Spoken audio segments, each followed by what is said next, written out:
So, hello everyone, welcome to all my YouTube channel.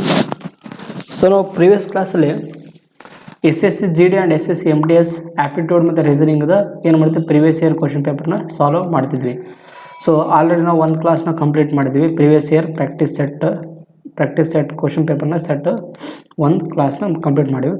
So ಇದು ಎರಡನೇ class ಆಗಿರುವಂಥದ್ದು. ಎರಡನೇ ಕ್ಲಾಸ್ ನಾವು ಮತ್ತೆ ಪ್ರೀವಿಯಸ್ ಇಯರ್ ಕ್ವಶನ್ ಪೇಪರ್ ಅಂದರೆ SSC GD ಮತ್ತು SSC MTS ಅಲ್ಲಿ ಕೇಳಿರುವಂಥ ಕ್ವಶನ್ಸ್ ಬಗ್ಗೆ ಸಾಲ್ವ್ ಮಾಡೋಣ. ಸೊ ನಾನು ನಿಮ್ಗೆ ಹೇಳಿದ್ನಲ್ಲ, ಆ್ಯಪ್ಟಿಟ್ಯೂಡಲ್ಲಿ 10 ಕ್ವಶನ್ಸು ಮತ್ತು ರೀಸನಿಂಗಲ್ಲಿ 10 ಕ್ವಶನ್ಸ್, ಅವು ಟಾಪ್ 20 ಕ್ವಶನ್ಸ್ನ ಏನು ಮಾಡ್ತೀನಿ, ಸಾಲ್ವ್ ಮಾಡಿಸ್ತೀನಿ. ಇಲ್ಲಿ ಅರ್ಥ ಇದೆಯಲ್ಲ? ಸೊ ನಿನ್ನೆ ಕ್ಲಾಸಲ್ಲಿ ನಿಮಗೆಲ್ಲ ಅರ್ಥ ಆಗಿದೆ ಅಂತ ಅನ್ಕೊತೀನಿ. ಇವತ್ತಿನ ಕ್ಲಾಸಲ್ಲಿ ಡಿಸ್ಕಸ್ ಮಾಡೋಣ. ಇವತ್ತಿನ ಕ್ಲಾಸಲ್ಲಿ ಭಾಳ ಇಂಪಾರ್ಟೆಂಟ್ ಕ್ವಶನ್ಸ್ ಆಗಿರುವಂಥದ್ದು ಆ್ಯಂಡ್ ಇದನ್ನು ಭಾಳಷ್ಟು ಜನ ರೇರಾಗಿ ಅಟೆಂಪ್ಟ್ ಮಾಡಿರುವಂಥ ಕ್ವಶನ್ಸ್ ಇವು. ಸ್ವಲ್ಪ ಏನಂದರೆ ಡಿಫಿಕಲ್ಟ್ ಲೆವೆಲ್ ಕ್ವಶನ್ಸ್ ಇರುವಂಥದ್ದು. ಸೊ ಅದರಲ್ಲಿ ಫಸ್ಟ್ನೇ ಕ್ವಶನ್ ನೋಡಿ, ಇಲ್ಲಿ ಏನಂತಿದೆ, 8 people are sitting 2 parallel rows ಅಂತ. ಸೊ ಈ ಥರ ಸೇಮ್ ಪ್ರಾಬ್ಲಮ್ನ ನಾನು ನಿನ್ನೆ ಕ್ಲಾಸಲ್ಲಿ ಮಾಡಿಸಿದ್ದೀನಿ. ಏನಂತಂದರೆ ಎರಡೂ ಭಾಗದಲ್ಲಿ ಅಂದರೆ ಎರಡು ಲೈನ್ಗಳು ಪ್ಯಾರಲಲ್ಸಲ್ಲಿ ಏನು ಮಾಡ್ತಾರೆ, ಎರಡು ಟೋಟಲ್ ಈ ಕಡೆ 4 ಮಂದಿ ಮತ್ತು ಈ ಕಡೆ 4 ಮಂದಿನ ಏನು ಮಾಡ್ತಾರೆ, ಕುಳಿತಿರ್ತಾರಂತ. ಕರೆಕ್ಟಲ್ಲ? ಎರಡು ಪ್ಯಾರಲ್ ಲೈನ್, ಇದೊಂದು ಪ್ಯಾರಲ್ ಲೈನು ಮತ್ತು ಇದೊಂದು ಪ್ಯಾರಲ್ ಲೈನ್. ಫಸ್ಟ್ನೇ ಪ್ಯಾರಲ್ ಲೈನಲ್ಲಿ ಏನು ಹೇಳಿದ್ದಾರೆ ಅಂದರೆ, ಅವರು ಸೌತ್ ಕಡೆ ಮುಖ ಮಾಡಿರ್ತಾರೆ. ಸೌತ್ ಕಡೆ ಅಂದ್ರೆ ಇದು ಕೆಳಗಡೆ ಭಾಗ. ಮತ್ತು ಎರಡನೇ ಲೈನ್ದವ್ರು ಏನು ಮಾಡ್ತಾರೆ, ನಾರ್ತ್ ಕಡೆ ಮುಖ ಮಾಡಿರ್ತಾರಂತ. ಸೊ ನೀವು ಕ್ವಶನ್ಸ್ನ ಕರೆಕ್ಟಾಗಿ ಅಂಡರ್ಸ್ಟ್ಯಾಂಡ್ ಮಾಡ್ಕೋಬೇಕಿಲ್ಲ, ಓದಿ. ಸೊ ಒಂದನೇ ಲೈನಲ್ಲಿ ಯಾರ್ಯಾರು ಕುಂತಿದ್ದಾರೆ, PEST ಅಂತ. ಒಂದನೇ ಲೈನಲ್ಲಿ ಯಾರ್ಯಾರು ಕುಂತಿದ್ದಾರೆ, PEST ಕುಂತಿದ್ದಾರೆ. ಮತ್ತು ಸೆಕೆಂಡ್ ಲೈನಲ್ಲಿ ಯಾರು ಕುಂತಿದ್ದಾರೆ ಅಂತ, MOLD ಅಂತ. MOLD ಈ ಥರ 4 ಮಂದಿ ಕೂತಿದ್ದಾರೆ ಅಂತ. ಬಟ್ ಅವು ಇದೇ ಥರ ಪ್ಯಾಟರ್ನಲ್ಲಿ ಇಲ್ಲ, ಬೇರೆ ಬೇರೆ ಪ್ಯಾಟರ್ನಲ್ಲಿ ಇದೆ. ನಾವು ಅದನ್ನು ಕ್ವಶನ್ಸ್ನ ಓದಿ ಅಂಡರ್ಸ್ಟ್ಯಾಂಡ್ ಮಾಡ್ಕೋಬೇಕಿಲ್ಲ, ಯಾವ ಥರ ಅವರು ಅಲ್ಲಿ ಕೂತಿದ್ದಾರಂತ. ಸೊ ಫಸ್ಟ್ನೇದಲ್ಲಿ ಏನು ಕೇಳಿದ್ದಾರೆ ಅಂದರೆ, O faces the one sitting immediate right of the P ಅಂತ. ಅಂದರೆ ಇಲ್ಲಿ P ಯಾವ ಕಡೆ ಅದಲ್ಲ, P ನೋಡಿ, P ಮೇಲ್ಭಾಗದಲ್ಲಿ ಐತಿ. ಕರೆಕ್ಟಲ್ಲ? P ಮೇಲ್ಭಾಗದಲ್ಲಿ ಐತಿ. ಈ O ಯಾವ ಸೈಡ್ ಕುಂತಿರ್ತಾರೆ, O faces the one sitting to the immediate right of the P ಅಂತ. ಪಿದು ಬಲಭಾಗದಲ್ಲಿ ಯಾರು ಬರ್ತಾರಲ್ಲ, ಅವರು ಅಪೋಸಿಟಲ್ಲಿ ಏನು ಮಾಡ್ಕಾದ್ರು, ಯಾರು O ಕುಳಿತಿರ್ತಾರಂತ. ಸೊ ಆದ್ದರಿಂದ P ನೋಡ್ರಿ, ನಾವು ಇಲ್ಲಿ ಓನ ಯಾವ ಸೈಡ್ ತೊಗೊಂಡ್ರೆ ನಮಗೆ P ಆನ್ಸರ್ ಕರೆಕ್ಟಾಗಿ ಬರುತ್ತೆ. ಸೊ ನಾನು ನಿಮ್ಗೆ ಹೇಳಿದ್ದೆ ಲಾಸ್ಟ್ ಕ್ಲಾಸಲ್ಲಿ, ಈ ಥರ ಯಾರೋ ಮಾರ್ಕ್ ಮೇಲ್ಗಡೆ ಇದ್ದರೆ ರೈಟ್ ಈ ಕಡೆ ಬರುತ್ತೆ, ಲೆಫ್ಟ್ ಈ ಕಡೆ ಬರುತ್ತೆ. ಬಟ್ ಕೆಳಗಡೆ ಯಾರೋ ಮಾರ್ಕ್ ಇದ್ದಾಗ ನಮಗೆ ರೈಟ್ ಈ ಕಡೆ ಬರುತ್ತೆ, ಲೆಫ್ಟ್ ಈ ಕಡೆ ಬರುತ್ತೆ. ಕರೆಕ್ಟಲ್ಲ? ಸೊ ಆದ್ದರಿಂದ ನಾವು Pನ ಇಲ್ಲಿ ತೊಗೊಂಡ್ರೆ, ಕರೆಕ್ಟಲ್ಲ, Pನ ಇಲ್ಲಿ ತೊಗೊಂಡ್ರೆ ಏನಾಗುತ್ತೆ, ಇದರದ್ದು ರೈಟ್ ಸೈಡ್ ಅಪೋಸಿಟಲ್ಲಿ ಯಾರೋ O ಕುಂತಿರ್ತಾರಂತ. ಅದೇ ಥರ ಮತ್ತು ಇನ್ನೊಬ್ಬರು only 1 person sits between O and D ಅಂತ. ಓನ್ಲಿ 1 person ಅಂದರೆ ಈ ಕಡೆ O ಮತ್ತು D ನೋಡಿ, ಯಾರು ಒಬ್ಬರು ಪರ್ಸನ್ ಏನು ಮಾಡ್ತಾರೆ, ಕುಂತಿರ್ತಾರೆ. ಅದೇ ಥರ only 2 people sit between L and D ಅಂತ. L and D, D already ಐತಿ, L ಇಲ್ಲಿ ಅಂದರೆ 2 people ಕೊಡ್ತಾರಂತಿಲ್ಲ, L ಮತ್ತು D ನೋಡ. ಆದ್ದರಿಂದ ಇನ್ನೊಂದು ಯಾವ ಸಂಖ್ಯೆ ಉಳಿತಿಲ್ಲಿ, ಆಲ್ಫಾಬೆಟ್ M ಉಳಿತು. ಕರೆಕ್ಟಲ್ಲ? ಆಮೇಲೆ ನೆಕ್ಸ್ಟ್ ಏನು ಕೊಟ್ಟಿದ್ದಾರೆ, D faces the one sitting second to the left of T ಅಂತ. ಈಗ D ಇರುತ್ತಲ್ಲ, ಅದಕ್ಕೆ ಅಪೋಸಿಟಿಗೆ ಲೆಫ್ಟ್ ಆಫ್ ದಿ T ಅಂತ. ಅದರದ್ದು T ಲೆಫ್ಟಿಗೆ ಯಾರು ಕುಳಿತಿರ್ತಾರಲ್ಲ, ಅವರು D ಅಪೋಸಿಟ್ ಇರ್ತಾರಂತ. ಸೊ ಲೆಫ್ಟ್ ಆಫ್ T ಅಂತಂದರೆ ನೋಡ್ರಿ, ಇಲ್ಲಿ ನಿಮ್ಗೆ ಹೇಳಿದ್ದೆ, ಇಲ್ಲಿ ನಾವು ಇನ್ ಕೇಸ್ T ಇಲ್ಲಿ ತೊಗೊಂಡ್ರೆ ಇದ್ರದ್ದು ಲೆಫ್ಟ್ ಆಗಲ್ಲ. ಕರೆಕ್ಟಲ್ಲ? ಸೊ ಇದರದ್ದು ಲೆಫ್ಟ್ ಆಗಲ್ಲ, ಇದ್ರದ್ದು Tದು ರೈಟ್ ಸೈಡ್ ಆಗುತ್ತೆ. ಅದಕ್ಕೆ ನಾವು ಇಲ್ಲಿ Dನ ತೊಗೊಳಕ್ಕಾಗಲ್ಲ. ಇದು ಅಜಂಪ್ಷನ್ ಏನಾಗುತ್ತೆ, ಫಸ್ಟ್ನೇ ತಪ್ಪಾಗುತ್ತೆ. ಸೊ ಅದರಿಂದ ನಾವು O ಪೊಸಿಷನ್ನ ಈ ಕಡೆ ಸೈಡ್ ತೊಗೊಂಡ್ರೆ ಏನಾಗುತ್ತೆ, ನಮಗೆ ಬರ್ಬೋದು ಚಾನ್ಸಸ್ ನೋಡ್ಬೇಕಾಗತ್ತೆ. ಇಲ್ಲಿ O ಪೊಸಿಷನ್ಸ್ ಈ ಕಡೆ ಸೈಡ್ ತೊಗೊಂಡ್ರೆ ಆಗುತ್ತಾ, ಥಿಂಕ್ ಮಾಡಿ ನೋಡ್ಬೇಕಾಗತ್ತೆ. ಸೊ ಇದು ಫಸ್ಟ್ನೇದು ಅಜಂಪ್ಷನ್ ನಾವು ತೊಗೊಂಡಿದ್ದು ತಪ್ಪಾಗುತ್ತೆ. ಸೊ ನೀವು ಏನು ಮಾಡ್ಬೇಕಂದ್ರೆ, ಎರಡೆರಡು ಅಜಂಪ್ಷನ್ ತೊಗೊಂಡು ಮಾಡ್ಕೊತ ಹೋಗ್ಬೇಕಾಗತ್ತೆ. ಸೊ ಇದು ಸೌತ್ ಸೈಡಲ್ಲಿ ಫೇಸ್ ಮಾಡಿದ್ದು, ಮತ್ತು ಅದೇ ಥರ ಇದು ನಾರ್ತ್ ಸೈಡ್ ಫೇಸ್ ಮಾಡಿದ್ದು. ಸೊ ನಾವು ಓನ ಇಲ್ಲಿ ತೊಗೊಂಡಿದ್ವಲ್ಲ, ಈಗ ಓನ ಈ ಕಡೆ ಸೈಡ್ ತೊಗೊಂಡು ನೋಡ್ರಿ. ನೀವು ಅಜಂಪ್ಷನ್ಸ್ ಇಲ್ಲಿ O ಮತ್ತು ಇಲ್ಲಿನ O ತೊಗೊಂಡು ನೋಡಿದ್ರೆ ಗೊತ್ತಾಗ್ತಿತ್ತು ಅಲ್ವಾ? ಕರೆಕ್ಟ್. ಮತ್ತು P ಬಲಗಡೆ ಸೈಡು ಈ ಕಡೆ O ಅಪೋಸಿಟ್ ಕುಂತಿರ್ತಾರಂತ. ಮತ್ತು D ಮತ್ತು O ನೋಡ ಒಬ್ಬರು ಪರ್ಸನ್, ಮತ್ತು D ಮತ್ತು L ನೋಡೋ ಇನ್ನೊಬ್ಬ 2 person ಇರ್ತಾರೆ ಅಂತಂದರೆ ಇಲ್ಲಿ M ಬರುತ್ತೆ. As it is D opposite ಯಾರು ಕುಂತಿರ್ತಾರಲ್ಲ, ಅವರು ಈ Tಗೆ ಎರಡು ಭಾಗದಲ್ಲಿ ಎರಡನೇ ಪೊಸಿಷನ್ ಇರ್ತಂತ. ಅಂದರೆ T ಎರಡನೇ ಭಾಗ ಇಲ್ಲಿ ಇರ್ಬೋದು, ಇಲ್ಲಿ ಬರ್ತಾನೆ. ಕರೆಕ್ಟಲ್ಲ? T ಈ ಕಡೆ ಬರ್ತಾನೆ ಅದಕ್ಕೆ.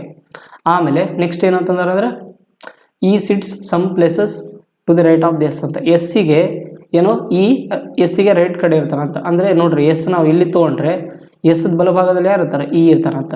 ಕರೆಕ್ಟ್ ಆಯಿತು, ಈ ಥರ ಮೆನ್ಷನ್ ಆಯಿತು.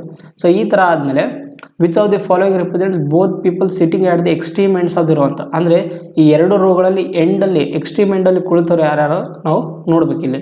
ಸೊ ನೋಡ್ರಿ, ಈ ಕಡೆ ಭಾಗದಲ್ಲಿ ಯಾರು ಕುಂತಾರಲ್ಲಿ E ಕುಂತಿದ್ದಾನೆ, ಮತ್ತು ಇಲ್ಲಿ S, ಮತ್ತು ಇಲ್ಲಿ D, ಮತ್ತು ಇಲ್ಲಿ ಎಲ್ ಅಂತ. ಸೊ ಎಕ್ಸ್ಟಿಮೆಂಟಲ್ಲಿ ಯಾರ್ಯಾರು ಕೂತಿದಾರಲ್ಲ ಅದರದ್ದು ರೈಟ್ ಆನ್ಸರ್ ಯಾವುದಾಗುತ್ತೆ, ಇ ಮತ್ತು D. Option number A is the right answer ಆಗಿರೋದು. ಸೊ ಇಲ್ಲಿ ಅಜಂಪ್ಷನ್ಸ್ ಪ್ರಕಾರ ಏನಾಗುತ್ತೆ, ಇದು ತಪ್ಪಾಗುತ್ತೆ ನಮಗೆ. ಸೊ ಆದ್ದರಿಂದ ಇದು ರೈಟ್ ಆಗುತ್ತೆ, ಕರೆಕ್ಟ್ ಅಲ್ಲ. So next, so when diagram ಮೇಲೆ ಭಾಳಷ್ಟು ಕ್ವಶನ್ಸ್ ಕೇಳಿದ್ದಾರೆ. ಸ್ವಲ್ಪ ಇದ್ರ ಬಗ್ಗೆ ನೀವು ಪ್ರಾಕ್ಟೀಸ್ ಮಾಡಿದರೆ ಒಳ್ಳೆಯದಾಗುತ್ತೆ. ಯಾಕಂತಂದರೆ ವೆನ್ ಡಯಾಗ್ರಾಮ್ ಕ್ವಶನ್ಸ್ ಈಸಿನೇ ಇರ್ತಾವೆ ನೋಡೋಕೆ, ಬಟ್ ಕೆಲವೊಂದು ಟೈಮ್ ಕನ್ಫ್ಯೂಸ್ ಮಾಡಿಬಿಡ್ತಾವೆ ನಮಗೆ ಅದ್ರ ಮೀನಿಂಗ್ ಗೊತ್ತಿರ್ಲಿಕ್ಕಂದ್ರೆ. ಈಗ ನೋಡಿರಿ, ಶರ್ಟು, ಕಾಟನು, ಡೆನಿಮ್ ಅಂತ. ಸೊ ನಿಮಗೆ ಇದ್ರದ್ದು ಮೀನಿಂಗ್ ಗೊತ್ತಿತ್ತು ಅಂದರೆ ಈಸಿ ಮಾಡ್ಬೋದು, ಬಟ್ ಇದ್ರ ಮೀನಿಂಗ್ ಗೊತ್ತಿಲ್ಲ ಅಂದರೆ ಮಾಡೋದು ಕಷ್ಟ ಆಗುತ್ತೆ. ನೋಡಿರಿ, ಶರ್ಟ್ ಎಂಬುದೇನೋ ಒಂದು ಬಟ್ಟೆ. ಈ ಬಟ್ಟೆ ನಾವು ಕಾಟನಿಂದನೂ ಮಾಡ್ಬೋದು, ಮತ್ತು ಡೆನಿಮ್ ಅಂತ ಒಂದು ಬಟ್ಟೆ ಅದೊಂದು ಹೆಸರು, ಅದರಿಂದ ಮಾಡ್ಬೋದು. ಅದಕ್ಕೆ option number C is the right answer ಆಗಿರೋಂಥದ್ದು, ಕರೆಕ್ಟ್ ಅಲ್ಲ. ಅದೇ ಥರ ನೆಕ್ಸ್ಟ್, ಲ್ಯಾಂಗ್ವೇಡ್ ಅಂತ ಒಂದು ಪದ ಐತಿ, ಲ್ಯಾಂಗ್ವೇಡ್ ಅಂತ. ಇದನ್ನು ಏನು ಮಾಡಿದ್ದಾರೆ ಅಂದರೆ ಅವರು, ಲ್ಯಾಂಗ್ವೇಡ್ ಅಂತ ಈ ಪದ ಇದೆಯಲ್ಲ, ಇದನ್ನು ನೀವು ಅಲ್ಫಾಬೆಟಿಕಲ್ ಆರ್ಡ್ರ್ ಮೇಲೆ ಬರೆದ ಮೇಲೆ, ನಮ್ಗೆ ಅಲ್ಫಾಬೆಟಿಕ್ ಆರ್ಡ್ರ್ ಮೇಲೆ ಬರೆದ ಮೇಲೆ ಏನಂತಂದ್ರೆ third from the left hand ಮತ್ತು ಫಸ್ಟ್ ಫ್ರಮ್ ದಿ ರೈಟ್ ಹ್ಯಾಂಡಿಂದ ನಡುವೆ ಇರುವಂಥ ಬಿಟ್ವೀನ್ ಇರುವಂಥ ಲೆಟ್ರ್ ಯಾವ್ದು ಬರುತ್ತೆ ಕಂಡುಹಿಡಬೇಕು ಇಲ್ಲಿ. ಸೊ ಲ್ಯಾಂಗ್ವೇಡ್ ಅಂತ ಇದನ್ನು ನೀವೇನು ಮಾಡಿರಿ, ಅಲ್ಫಾಬೆಟಿಕಲ್ ಆರ್ಡರ್ ಪ್ರಕಾರ ಬರೀರಿ. ಸೊ ಫಸ್ಟ್ನೇದಾಗಿ ಏನು ಬರುತ್ತಾ ಮತ್ತು ಸೆಕೆಂಡ್ನೇದಾಗಿ ಏನು ಬರುತ್ತೆ ಅದನ್ನು ಬರೀರಿ ನೀವು. ಸೊ ನೀವು ಫಸ್ಟು ಇದನ್ನು ಕ್ವಶನ್ಸ್ ನೀಟಾಗಿ ಅಂಡರ್ಸ್ಟ್ಯಾಂಡ್ ಮಾಡ್ಕೊಂಡು ಬಿಡಿಸಿರಿ, ಎಲ್ಲ ಈಸಿನೇ ಇರುತ್ತೆ. ಇಲ್ಲ, ಫಸ್ಟ್ನೇದು ಎ, ಆಮೇಲೆ ನೆಕ್ಸ್ಟ್ ಯಾರು ಬರ್ತಾರಲ್ಲಿ ಡಿ ಬರ್ತಾರೆ, ಕರೆಕ್ಟ್ ಅಲ್ಲ.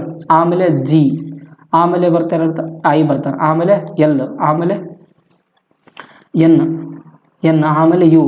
ಸೊ ಇದು ಅಲ್ಫಾಬೆಟಿಕಲ್ ಆರ್ಡರ್ ಆಯ್ತು. ಈಗ ಅಲ್ಫಾಬೆಟಿಕ್ ಆರ್ಡರ್ ಆದಮೇಲೆ ಇಲ್ಲಿ ನೆಕ್ಸ್ಟ್ ಏನು ಕೇಳಿದಾರೆ ಅಂದರೆ ಥರ್ಡ್ ಫ್ರಮ್ ದಿ ಲೆಫ್ಟ್ ಅಂತ. ಥರ್ಡ್ ಫ್ರಮ್ ದಿ ಲೆಫ್ಟ್ ಯಾರು ಬರ್ತಾರಲ್ಲಿ, ಇವನು ಜಿ ಅಂತ ಬರ್ತಾನೆ, ಥರ್ಡ್ ಫ್ರಮ್ ದಿ ಲೆಫ್ಟಿಂದ.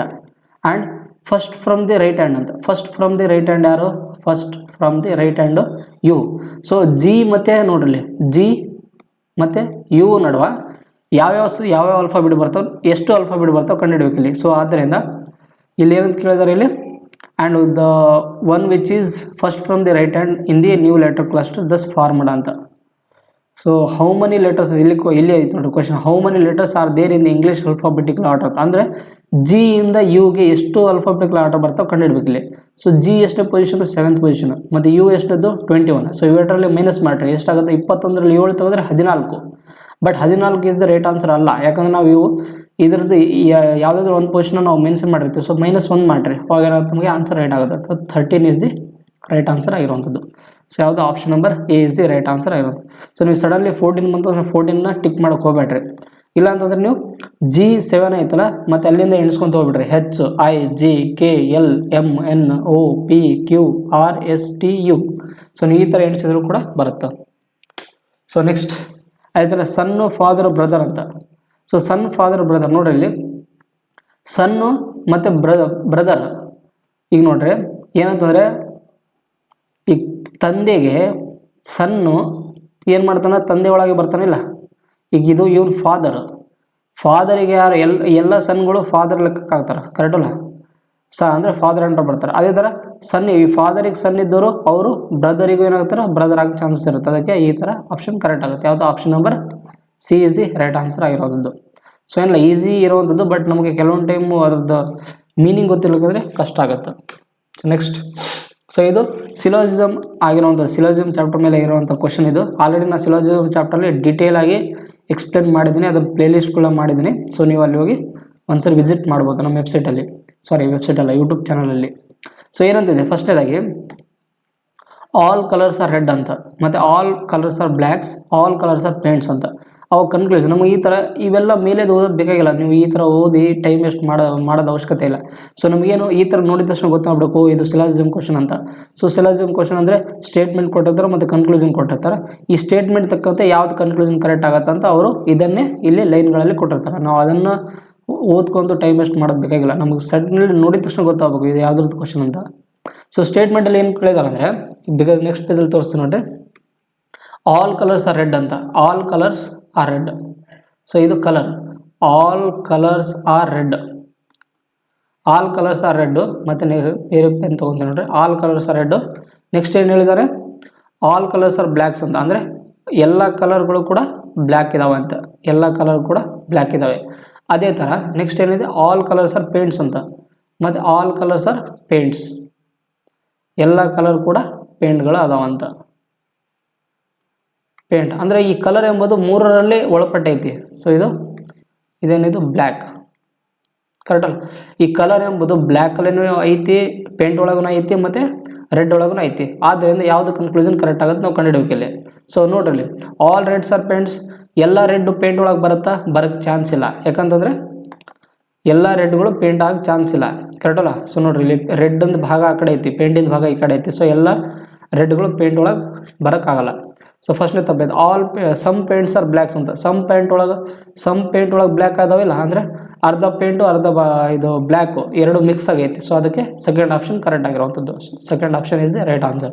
ಸೊ ಅದು conclusion 2 is the right answer ಆಗಿರುತ್ತೆ. ಕನ್ಕ್ಲೂಷನ್ 2 ಫಾಲೋಸ್ ಅಂತ. ಸೊ ಅರ್ಥ ಆಯ್ತಲ್ಲ.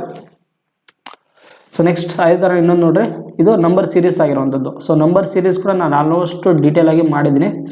ಸೊ 12, 31, 59, 114, 214 ಕ್ವಶನ್ ಮಾರ್ಕ್ ಏನು ಬರುತ್ತೆ ಕಂಡುಹಿಡಿಯಲಿ. ಸೊ ಫಸ್ಟ್ ಇದಕ್ಕೆ ಕಂಪೇರ್ ಮಾಡಿರಿ. 12ರಿಂದ 31ಕ್ಕೆ ಬರೋಕ್ಕೆ ಎಷ್ಟು ಸಂಖ್ಯೆ ಕೂಡಿಸ್ಬೇಕು ನಾವಿಲ್ಲಿ? 19 ಸಂಖ್ಯೆ ಕೂಡಿಸ್ಬೇಕು. ಅದೇ ಥರ 31ರಿಂದ 59ಕ್ಕೆ ಬರೋಕ್ಕೆ ಎಷ್ಟು ಸಂಖ್ಯೆ ಕೂಡಿಸ್ಬೇಕು ನಾವಿಲ್ಲಿ? 9ರಲ್ಲಿ 1 ತೆಗೆದ್ರೆ 8, 5ರಲ್ಲಿ 3 ತೆಗೆದ್ರೆ 28 ಕೂಡಿಸ್ಬೇಕು. ಅದೇ ಥರ ಕೂಡಿಸ್ರಿ ಇಲ್ಲಿ. ಸೊ ನೀವು ಹೇಳ್ಬೋದು, ಇಲ್ಲಿ ನೋಡಿದ ತಕ್ಷಣ ನೀವು ಪ್ಲಸ್ ಹೆಂಗೆ ಮಾಡಾಕತ್ತೀರಿ, ಅದ್ರ ಬದಲು ಮೈನಸ್ ಮಾಡ್ಬೋದಲ್ಲ, ಗುಣಾಕಾರ ಮಾಡ್ಬೋದಲ್ಲ ಅಂತ ಹೇಳ್ಬೋದು. ಬಟ್ ಏನಂದರೆ ನಮಗೆ ನಂಬರಿಂಗ್ ನೋಡ್ಬೇಕು. ಇಲ್ಲಿಂದ ಇಲ್ಲಿ ಕಂಪೇರ್ ಮಾಡಿದ್ರೆ ಏನು ಫುಲ್ ಹೈ ವ್ಯಾಲ್ಯೂ ಇನ್ಕ್ರೀಸ್ ಆಗೈತೆ, ನಿಧಾನಕ್ಕೆ ಇನ್ಕ್ರೀಸ್ ಆಕ್ಕಂತ ಹೋಗೈತೆ ಅಂತ ನೋಡ್ಬೇಕು ಇಲ್ಲಿ. ಸೊ ನಿಧಾನಕ್ಕೆ ವ್ಯಾಲ್ಯೂಗಳು ಇನ್ಕ್ರೀಸ್ ನಿಧಾನಕ್ಕೆ ವ್ಯಾಲ್ಯೂಗಳು ಏನಾಗಿದೆ ಇನ್ಕ್ರೀಸ್ ಹಾಕೊಂತ ಹೋಗಿದ್ದಾವೆ. ಅದಕ್ಕೆ ಪ್ಲಸ್ ಮಾಡ್ಬೇಕು ನಾವಿಲ್ಲಿ. ಪ್ಲಸ್ ಮೈನಸಲ್ಲಿ ಇರುತ್ತೆ ನಿಧಾನಕ್ಕಿದ್ರೆ. ಅದೇ ನೀವು ಲಾಸ್ಟ್ ನಂಬರ್ ಕನ್ವರ್ಟ್ ಹಾಕೊಂತ ಹೋಗಿದ್ರೆ ಗುಣಾಕಾರದಲ್ಲಿ ಇರುತ್ತೆ ಅಂತ ಅರ್ಥ ಆಗುತ್ತೆ. ಸೊ 114ರಲ್ಲಿ 59 ತೆಗೀರಿ, ಎಷ್ಟಾಗತ್ತಾ? 5. ಮತ್ತು 10ರಲ್ಲಿ 5 ತೆಗೆದ್ರೆ 55, ಅಂದರೆ ಪ್ಲಸ್ 55. ಅದೇ ಥರ ಇದರಲ್ಲಿ ತೆಗೀರಿ 100, ಕರೆಕ್ಟಲ್ಲ 100. ಮತ್ತು ಇದರಲ್ಲೇ ಮೈನಸ್ ಮಾಡಿ ನೋಡಿ, 28ರಲ್ಲಿ 19 ತೆಗೀರಿ, ಎಷ್ಟಾಗತ್ತೆ ನಮಗೆ? 9, ಕರೆಕ್ಟಲ್ಲ. ಮತ್ತು ಇದರಲ್ಲೇ ಮೈನಸ್ ಮಾಡಿದರೆ 15ರಲ್ಲಿ 8 ತೆಗೆದ್ರೆ 7, 27. ಮತ್ತು ಇದರಲ್ಲಿ ಮೈನಸ್ ಮಾಡಿರಿ, ಎಷ್ಟಾಗುತ್ತೆ? 45, ಕರೆಕ್ಟಲ್ಲ. ಮತ್ತೆ ನೋಡಿರಿ, ಮತ್ತೆ ಇಲ್ಲಿ ನಮಗೆ ಕ್ಲೂ ಸಿಗಲಿಲ್ಲ. ಮತ್ತೆ ಡಿಫ್ರೆನ್ಸ್ ಮಾಡಿ ನೋಡಿ, ಎಷ್ಟಾಗುತ್ತೆ? 18 ಡಿಫ್ರೆನ್ಸು, ಮತ್ತು ಇಲ್ಲಿ 18. ಅಂದರೆ ಇದರಲ್ಲಿ ಕೂಡ ನಾವು 18 ಕೂಡಿಸಿದ್ರೆ ಏನಾಗುತ್ತೆ? ಇಲ್ಲಿ ಆನ್ಸರ್ ಬರುತ್ತೆ. ಎಷ್ಟು ಬರುತ್ತೆ? 18ರಲ್ಲಿ 63, ಕರೆಕ್ಟಲ್ಲ. 63ರಲ್ಲಿ ಮತ್ತು ನೀವು ಇಲ್ಲಿ 100ರಲ್ಲಿ 63 ಕೂಡಿಸಿದ್ರೆ 163 ಇದರಲ್ಲಿ 214ರಲ್ಲಿ ಕೂಡಿಸಿದ್ರೆ ಏನಾಗುತ್ತೆ? ನಮ್ಗೆ ರೈಟ್ ಆನ್ಸರ್ ಬರುತ್ತೆ. 214ರಲ್ಲಿ 163 ಕೂಡಿಸಿ 7 377. So 377 is the right answer ಆಗಿರುವಂಥದ್ದು. ಯಾವುದು? Option number C is the right answer ಆಗಿರುವಂಥದ್ದು. ಸೊ ನೆಕ್ಸ್ಟ್, ಸೊ ಈ ಥರ ನಾನು ಪ್ರಾಬ್ಲಮ್ ನೆಕ್ಸ್ಟ್ ಪ್ರೀವಿಯಸ್ ಕ್ಲಾಸಲ್ಲಿ ಮಾಡಿಸಿದ್ದೀನಿ ಆಲ್ರೆಡಿ. ಸೊ ನೋಡಿ, ಒಂದು ಎಕ್ಸಾಂಪಲ್ ಇರಲಿ ಅಂತ ಹಾಕಿದ್ದೀನಿ. ಇದೇ ಥರ ಭಾಳಷ್ಟು ಕ್ವಶನ್ಸ್ಗಳು ಬಂದಿದ್ದಾವೆ. So ZVRU. ಸೊ ನೋಡಿರಿ, Z ಎಂಬುದು ಎಷ್ಟೈತಿ? 26, 22, V 18, ಇದು 21. ನಿಮಗೆ ಆಲ್ಫಾಬೆಟ್ದು ನಂಬರಿಂಗ್ ಪೊಸಿಷನ್ಸ್ ಬಾಹ್ಯಾಟ್ ಆಗಿರಬೇಕು, ಅಂದರೆ ಫಿಂಗರ್ ಟಿಪ್ಸಲ್ಲಿ ಇರಬೇಕು. ಸಡನ್ಲಿ ನೋಡಿದ ತಕ್ಷಣ Z ಇದು ಎಷ್ಟು ನಂಬರು, V ಇದು ಎಷ್ಟು ನಂಬರ್ ಆಯ್ತಾರೆ ಗೊತ್ತಿರಬೇಕು ನಿಮಗೆ. ಸೊ Z ಮತ್ತು V ಕಂಪೇರ್ ಮಾಡಿದಷ್ಟು ಡಿಫ್ರೆನ್ಸು -4, ಮತ್ತು Vಗೆ ಇದಕ್ಕೆ -4, ಮತ್ತು ಇದಕ್ಕೆ +3. ಸೇಮ್ ಇದೇ ಥರನೇ ಯಾವ್ದು ಪ್ಯಾಟರ್ನಲ್ಲಿ ರಿಪೀಟ್ ಆಗೈತೆ ಅದನ್ನೇ ನಾವು ಸೆಕೆಂಡಲ್ಲಿ ನೋಡಿದ ತಕ್ಷಣ ಗೊತ್ತಾಗುತ್ತೆ. TPSV ನೋಡಿರಿ, 20, 16, 19, 22. ಸೊ ಇಲ್ಲಿ ಕಂಪೇರ್ ಮಾಡಿದರೆ +4, ಕರೆಕ್ಟಲ್ಲ.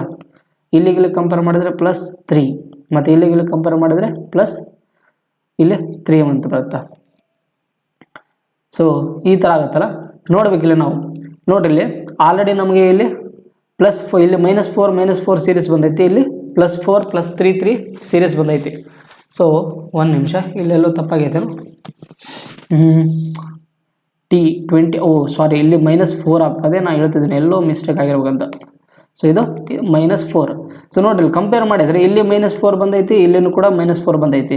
ಇಲ್ಲಿ +3 ಬಂದೈತಿ, ಇಲ್ಲಿ ಕೂಡ +3 ಬಂದೈತಿ. ನಮ್ಗೆ ಯಾವುದು ಬಂದಿಲ್ಲ ಇದರಲ್ಲೇ ಒಂದು ಆ್ಯಡ್ ಮಾಡ್ಕೋಬೇಕು. ಇಲ್ಲಿ ನೋಡಿ, ಇಲ್ಲಿ +3 ಬಂದೈತೆ ಅಂದರೆ ಇಲ್ಲಿ +3 ಮಾಡ್ಕೋಬೇಕು ನಾವು. ಇಲ್ಲಿ ಯಾವುದಾದ್ರೂ ಒಂದು ಕಡೆ +3 ಮಾಡಿದ್ರೆ ಬರಬೇಕು. ಅದೇ ಥರ ಇಲ್ಲಿ -4 ಎಕ್ಸ್ಟ್ರಾ ಐತಿ. ಸೊ ಇಲ್ಲಿ ಕೂಡ -4 ಬಂದಿರಬೇಕು, ಕರೆಕ್ಟಲ್ಲ. -4 ನಮಗೆ ಹೆಂಗಂದ್ರೆ ಈ ಎರಡು ಸೀರೀಸ್ನ ಇದು ಏನನ್ನೋದು ಕಂಪ್ಯಾರಿಸನ್ ಮಾಡಿದರೆ ಎರಡು ಕಡೆ ಸೇಮ್ ಬಂದಿರಬೇಕು ಸೀರೀಸ್ಗಳು. ಇಲ್ಲಿ +3 -4 ಆಯ್ತಂದರೆ ಇಲ್ಲಿ ಕೂಡ -4 +3 ಆ ಥರ ಬಂದಿರಬೇಕು. ಸೊ ನೋಡಿರಿ, ಯಾವ ಸಂಖ್ಯೆಯಲ್ಲಿ ನಾವು ಕೂಡಿಸಿದ್ರೆ 3 ಕೂಡಿಸಿದ್ರೆ 26 ಬರುತ್ತೆ. 23ರಲ್ಲಿ ಕೂಡಿಸಿದ್ರೆ ನಮಗೇನು ಬರುತ್ತೆ? 26 ಬರುತ್ತೆ. 23 ಅಂದರೆ ಯಾವುದು ಆಲ್ಫಾಬೆಟು? W, ಕರೆಕ್ಟಲ್ಲ. ಅದೇ ಥರ ಯಾವ ಸಂಖ್ಯೆಯಲ್ಲಿ ನಾವು 4ನ ಕಳೆದ್ರೆ 20 ಬರುತ್ತಾ, 24ರಲ್ಲಿ ಕಳೆದ್ರೆ ನಾಲ್ಕು 24ರಲ್ಲಿ 4 ಕಳೆದ್ರೆ 20 ಬರುತ್ತೆ. 24 ಅಂದ್ರೇನು ಎಕ್ಸ್ ಅಂತ. ಆದ್ದರಿಂದ ಇವೆರಡು ನಮಗೆ ಏನಾಗುತ್ತೆ ಫಸ್ಟ್ ಪೊಸಿಷನಲ್ಲಿ ಫಸ್ಟ್ ಸೆಕೆಂಡ್ ಪೊಸಿಷನಲ್ಲಿ ಯಾವ ಆಲ್ಫಾಬೆಟ್ ಕೊಡ್ತಾವೆ ಡಬ್ಲ್ಯೂ ಮತ್ತು ಎಕ್ಸ್ ಅಂತ. ಸೊ ಡಬ್ಲ್ಯೂ ಮತ್ತು ಎಕ್ಸ್ ನೋಡ್ರಿ ಎಲ್ಲಿ ಕಡೆ ಐತಿ ಒಂದೇ ಕಡೆ ಐತಿ. So option number is the right answer ಆಗಿರುವಂಥದ್ದು. ನೀವು ಎರಡೇ ಆಲ್ಫಾಬೆಟ್ ನೋಡಿ ಕಂಡುಹಿಡಬಹುದು ಇಲ್ಲಿ. ಸೊ ನೆಕ್ಸ್ಟ್ 8th ಪ್ರಾಬ್ಲಮ್ ನೋಡ್ರಿ ನಂಬರ್ ಸೀರೀಸ್ ಮೇಲೆ 17, 9, 29, 21, 65, 57 ಅಂತ ಕ್ವಶನ್ ಮಾರ್ಕ್. ಸೊ ನೀವು ಈ ಥರ ಸೀರೀಸ್ ಕೊಟ್ಟಾಗ ಒಂದು ಇನ್ಕ್ರೀಸು ಒಂದು ಡಿಕ್ರೀಸು ಒಂದು ಇನ್ಕ್ರೀಸು ಒಂದು ಡಿಕ್ರೀಸ್ ಈ ಥರ ಕೊಟ್ಟಾಗ ನೀವೇನಂದರೆ ಏನು ಅಂಡರ್ಸ್ಟ್ಯಾಂಡ್ ಮಾಡ್ಬೋದು, ಒಂದು ವ್ಯಾಲ್ಯೂ ಬಿಟ್ಟು ಒಂದು ವ್ಯಾಲ್ಯೂಗೆ ಸ್ಕಿಪ್ ಆಗೈತೆ ಅಂತ ಅರ್ಥ ಆಗ್ಬೇಕು ಇಲ್ಲಿ ನಿಮಗೆ ಡೈರೆಕ್ಟಾಗಿ. ಸೊ ಒಂದು ವ್ಯಾಲ್ಯೂ ಇನ್ಕ್ರೀಸು ಒಂದು ವ್ಯಾಲ್ಯೂ ಡಿಕ್ರೀಸು ಈ ಥರ ಇದ್ದರೆ ಡೈರೆಕ್ಟ್ ಒಂದಕ್ಕೊಂದು ಏನಾಗಿದೆ ಸ್ಕಿಪ್ ಆಗಿ 3ನೇ ವ್ಯಾಲ್ಯೂ ಬಂದೈತಿ. ಫಸ್ಟ್ ನಂಬರಿಗೆ 3rd ನಂಬರಿಗೆ ಬಂದೈತಿ, 3rd ನಂಬರ್ 5th ನಂಬರಿಗೆ ಈ ಥರ ಆಗೈತಿ. ಮತ್ತು 9, 24, 21ಗೆ ಇದು 21ಇಂದ 57ಗೆ ಕನ್ವರ್ಟ್ ಆಗೈತೆ ಅಂತ ಅರ್ಥ ಆಗಬೇಕು. ಸೊ 17, 29 ಕಂಪೇರ್ ಮಾಡಿದ್ರೆ ನಮಗೇನಾಗುತ್ತೆ ನೋಡ್ರಿ, 7 ಮತ್ತು 29 ಕಂಪೇರ್ ಮಾಡಿದ್ರೆ ಎಷ್ಟು ಡಿಫ್ರೆನ್ಸ್ ಆಗುತ್ತೆ ನಮಗೆ. 29ರಲ್ಲಿ 17 ತೆಗೆದ್ರೆ 12 + 12. ಅದೇ ಥರ ಮತ್ತು 29ಇಂದ 57ಗೆ ಕಂಪೇರ್ ಮಾಡಿರಿ, ಅಲ್ಲ 57 ಅಲ್ಲ ಸಾರಿ 65 ಕಂಪೇರ್ ಮಾಡಿದ್ರೆ ಎಷ್ಟು, 15ರಲ್ಲಿ 9 ತೆಗೆದ್ರೆ 6 ಮತ್ತು 5ರಲ್ಲಿ 2 ತೆಗೆದ್ರೆ 36 ಅಂದರೆ +3 ಆಗೈತಿ. ಸೊ ಇಲ್ಲಿ 12 ಬಂದೈತಿ, ಇಲ್ಲಿ 36 ಬಂದೈತಿ. ಸೊ ನಮಗೆ ಏನಂತಂದರೆ ಏನಿದು ಪ್ಲಸ್ ಆಗಿ ಬಂದೈತಾ ಏನು ಗುಣಾಕಾರ ಆಗಿ ಬಂದೈತೆ ಅಂತ ಗೊತ್ತಾಗಲ್ಲ. ಸೊ ನೀವೇನು ಮಾಡಿರಿ ಒಂದ್ಸಲ ಪ್ಲಸ್ ಮಾಡಿ ನೋಡಿರಿ, ಬಂದರೆ ಓಕೆ, ಇಲ್ಲಾಂದರೆ ಗುಣಾಕಾರ ರೂಪದಲ್ಲಿ ಇರುತ್ತೆ. ಸೊ ಇಲ್ಲಿ ಗುಣಾಕಾರ ಮಾಡಿರಿ, 12 3 36. ಅದೇ ಥರ 36 3 108. ಈ 108ನ ಏನು ಮಾಡಿರಿ 65ರಲ್ಲಿ ಕೂಡಿಸಿ ನೋಡಿರಿ. ಸೊ ಆದ್ದರಿಂದ ಏನಾಗುತ್ತೆ ನಮಗೆ ಆನ್ಸರ್ ಬರುತ್ತೆ. ಆದ್ದರಿಂದ ಇಲ್ಲಿ ಬರುತ್ತೆ ನೋಡ್ರಿ 108ರಲ್ಲಿ 65 ಕೂಡಿಸಿ ನೋಡ್ರಿ ಬರುತ್ತಾ 13 ಒಂದು ಕೈಲ 173 ಬರುತ್ತೆ. ಸೊ ಆಪ್ಷನ್ ಐತಿ. So option number C is the right answer ಆಗಿರುವಂಥದ್ದು. ಅದೇ ನೀವು 12ರಲ್ಲಿ 24 ಕೂಡಿಸಿ 36 ಬರುತ್ತೆ, 36ರಲ್ಲಿ 24 ಕೂಡಿಸಿ ನೋಡ್ರಿ ಬರುತ್ತೇನಂತ ಅದನ್ನು ಚೆಕ್ ಮಾಡ್ಕೊಂಡ್ಬಿಡ್ರಿ. 60ರಲ್ಲಿ 65 ಕೂಡಿಸಿದ್ರೆ ಬರುತ್ತಾ 105, 125 ಇಲ್ಲ. ಸೊ ಅದು ಪ್ಯಾಟರ್ನ್ ತಪ್ಪಾಗುತ್ತೆ ಅಂತ ಅರ್ಥ ಆಗುತ್ತೆ. ಸೊ ನೀವು ಪ್ಯಾಟರ್ನ್ಗಳನ್ನು ವೆರಿಫೈ ಮಾಡಿ ನೋಡ್ಬೇಕು ಅದು ಬರುತ್ತಾ ಇಲ್ಲ ಅಂತ. ಸೊ ಇದು ರೈಟ್ ಆನ್ಸರ್ ಆಗಿರುವಂಥದ್ದು ಯಾವುದು 123 ಇಸ್ ದಿ ರೈಟ್ ಆನ್ಸರ್ ಆಗಿರುವಂಥದ್ದು. ನೆಕ್ಸ್ಟ್, ಸೊ ಇದು ಸಿಟ್ಟಿಂಗ್ ಅರೇಂಜ್ಮೆಂಟ್ ಇರುವಂಥದ್ದು ಕ್ವಶನು ಇಲ್ಲ, ಇದು ಈಸಿ ಇರುವಂಥದ್ದು, ಏನು ಸರ್ಕ್ಯುಲರ್ ಬೇಸಿಸ್ ಮೇಲೆ ಕ್ವಶನ್ ಇರುವಂಥದ್ದು.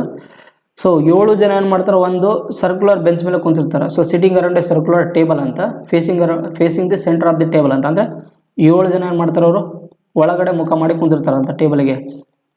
ಇಲ್ಲಿ ಒಂದು, ಇಲ್ಲಿ ಒಂದು, ಇಲ್ಲಿ ಒಂದು. ಸೊ ಎಷ್ಟಾಯಿತು 6 ಆಯಿತು. 6 ಅಂದರೆ ಇಲ್ಲಿ ಒಂದು ಹಾಕೊಳ್ರಿ ನಂಬರ್. ಆಮೇಲೆ ಏನಂತ ಹೇಳಿದ್ರೆ only 1 person sits between E and L. So ಇದನ್ನು ಬಿಡ್ರಿ, ನೆಕ್ಸ್ಟ್ ಕೌಂಟ್ ಮಾಡಿರಿ. So K sits 3rd to the right of J ಅಂತ. ಎಲ್ಲೇ ಒಂದು ಕಡೆ ಬರ್ರಿ, K sits 3rd to the right of J ಅಂತ. ಜೆ ಇಲ್ಲಿ ಬರ್ಕೊಂಬಿಟ್ರಿ, ರೈಟ್ ಆಫ್ ದಿ ಜೆದ ಬಲಭಾಗದಲ್ಲಿ ಯಾರು ಕುಂತಿರ್ತಾರಂತ ಕೆ. ಅಂದರೆ ಇಲ್ಲಿ ನೋಡ್ರಿ 1 2 3 3rd ಪೊಸಿಷನಲ್ಲಿ ಯಾರು ಇರ್ತಾರೆ ಕೆ ಇದ್ದಾರೆ. ಆಮೇಲೆ F sits 3rd to the left of G ಅಂತ. F 3rd left of the G ಕುಂತಿದ್ದಾರೆ. ಅಂದರೆ ನಮಗಿನ್ನ ಕ್ಲೂ ಗೊತ್ತಿಲ್ಲ, ಇದನ್ನು ಸ್ಕಿಪ್ ಮಾಡಿರಿ. ನೆಕ್ಸ್ಟ್ ಬರ್ರಿ, K sits immediate right of the F ಅಂತ. ಇದನ್ನು ತಗೋರಿ, ಕೆ ಇಲ್ಲಿ ಬಂದೈತಲ್ಲ, ಕೆ ನೆಕ್ಸ್ಟ್ ತಗೋಬೇಕು. K sits immediate right of the F ಅಂತ. ಎಫ್ಗೆ ಬಲಭಾಗದಲ್ಲಿ ಯಾರು ಕುಂತಿದ್ದಾರೆ ಕೆ, ಅಂದರೆ ಇದು ಎಫ್ನ ಬಲಭಾಗದಲ್ಲಿ ಈ ಥರ. ಆಮೇಲೆ ನೆಕ್ಸ್ಟ್ ನೋಡ್ರಿ, ಮತ್ತೆ ಎಫ್ ಬಂದೈತಿ ಇಲ್ಲಿ, F sits 3rd to the left of G ಅಂತ. ಸೊ ಎಫ್ ಜಿಗೆ ಲೆಫ್ಟ್ ಸೈಡಲ್ಲಿ ಕುಂತಿದ್ದಾರೆ ಅಂತ. ಅಂದರೆ ಜಿದ ಎಡಭಾಗದಲ್ಲಿ ಯಾರು ಇರ್ತಾರೆ ಇಲ್ಲಿ. ಸೊ ಇಲ್ಲಿ ನೋಡ್ರಿ 1 2 3 ಜಿಗೆ ಎಡಭಾಗದಲ್ಲಿ ಎಫ್ 4 ಕುಳಿತಿದ್ದಾರೆ. ಅಂದರೆ ಎಫ್ಗೆ 3rd ಭಾಗದಲ್ಲಿ ಅಂತ, ಮೂರನೇ ಸ್ಥಾನದಲ್ಲಿ ಅಂತ.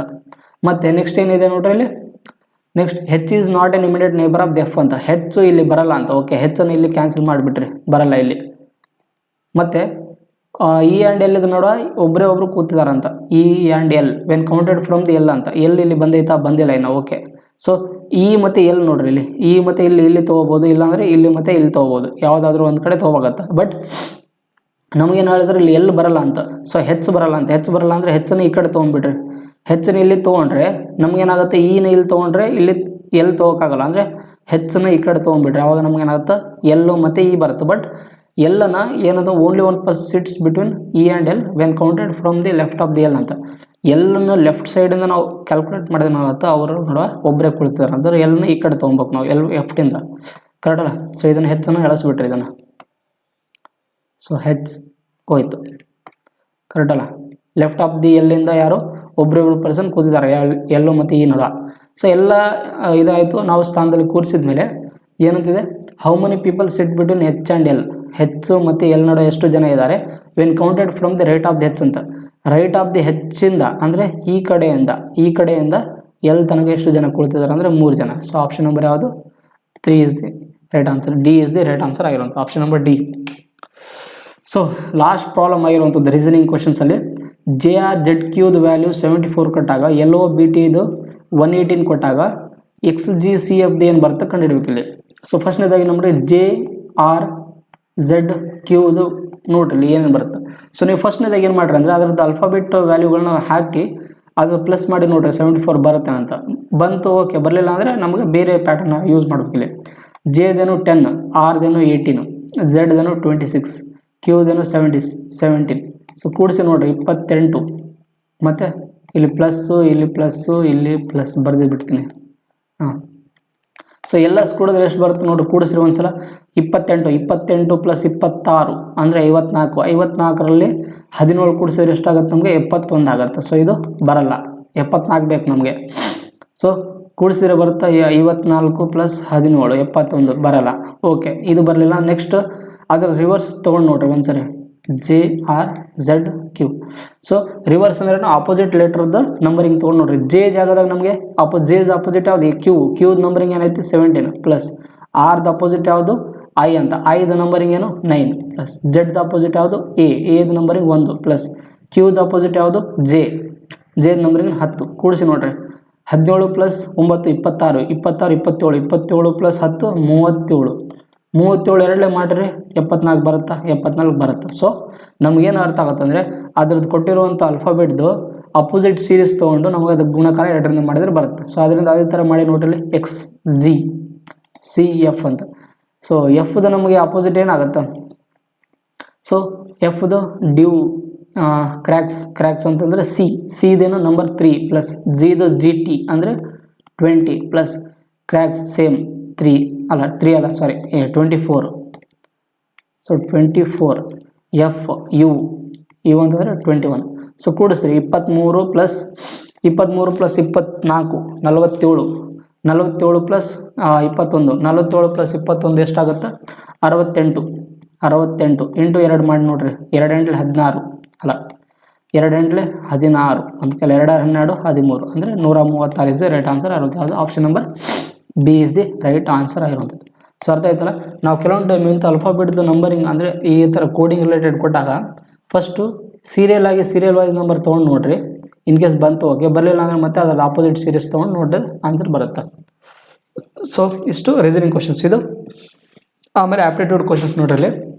The average of the 21 numbers is 74 ಅಂತ. The average of the first 11 numbers is 72.8 and that of the last 11 number is 77.2. if the 10 number is 5 less than the 11 number and if 10 and 11 numbers are excluded, then what is the average of the remaining numbers ಅಂತ.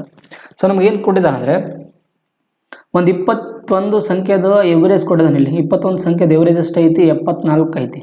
ಅದೇ ಥರ 11 ಸಂಖ್ಯೆದ average ಕೂಡ ಎಷ್ಟು ಕೊಟ್ಟಿದ್ದಾನೆ ಆತ? 72.8 ಕೊಟ್ಟಿದ್ದಾನೆ. ಮತ್ತು ಇನ್ನೊಂದು 11 ಸಂಖ್ಯೆದ ಏನು ಎಷ್ಟು ಎವರೇಜ್ ಕೊಟ್ಟಿದ್ದಾನೆ? 72.2 ಕೊಟ್ಟಿದ್ದಾನೆ. 27.2. ಸೊ 10ನೇ ಸಂಖ್ಯೆಯು 11ನೇ ಸಂಖ್ಯೆಗಿನ 11th ನಂಬರ್ಕಿನ 10th number is 11th ನಂಬರ್ಕಿನ 5 ಕಡಿಮೆ ಐತಿ.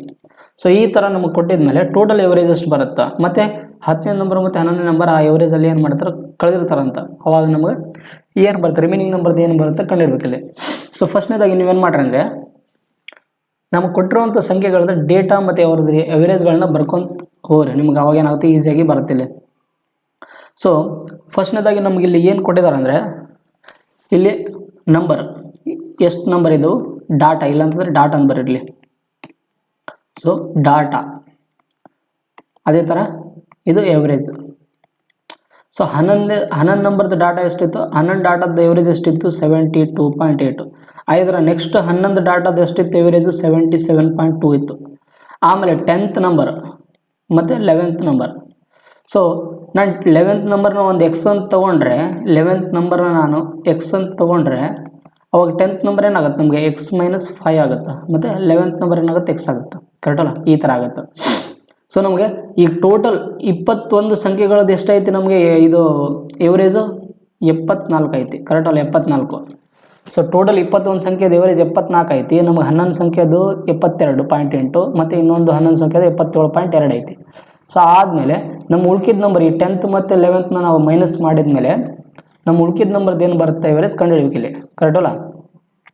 ಸೊ ಆದ್ದರಿಂದ ಇದಕ್ಕೆ ಏನಂತಂದ್ರೆ ನೀವು ಫಸ್ಟ್ನೇದಾಗಿ ಏನು ಮಾಡಿ ಗೊತ್ತಾ, ಸೊ ಫಸ್ಟ್ನೇದಾಗಿ ಇದನ್ನು ನೋಡಿರಿ, ಎವರೇಜ್ ನಮಗೆ 21 ನಂಬರ್ದು 74 ಆಯ್ತು ಅಂದರೆ ಈ 74ನ ಇಲ್ಲಿ ಇದಕ್ಕೆ ಕ್ಯಾಲ್ಕುಲೇಟ್ ಮಾಡಿರಿ. ಫಸ್ಟು 74ರಲ್ಲಿ ನಾವು 72.8 ತೆಗೆದ್ರೆ ಎಷ್ಟು ಉಳಿತದೆ ನಮಗೆ, ಇಲ್ಲಿ ಒಂದು ನಿಮಿಷ ಕರೆಕ್ಟಾಗಿ ನಮಗೆ ಗೆರೆ ಬರೆದು ಬಿಡ್ತೀನಿ ತಡ್ರಿ, ಇಲ್ಲ ಕನ್ಫ್ಯೂಸ್ ಆಗಿಬಿಡುತ್ತೆ.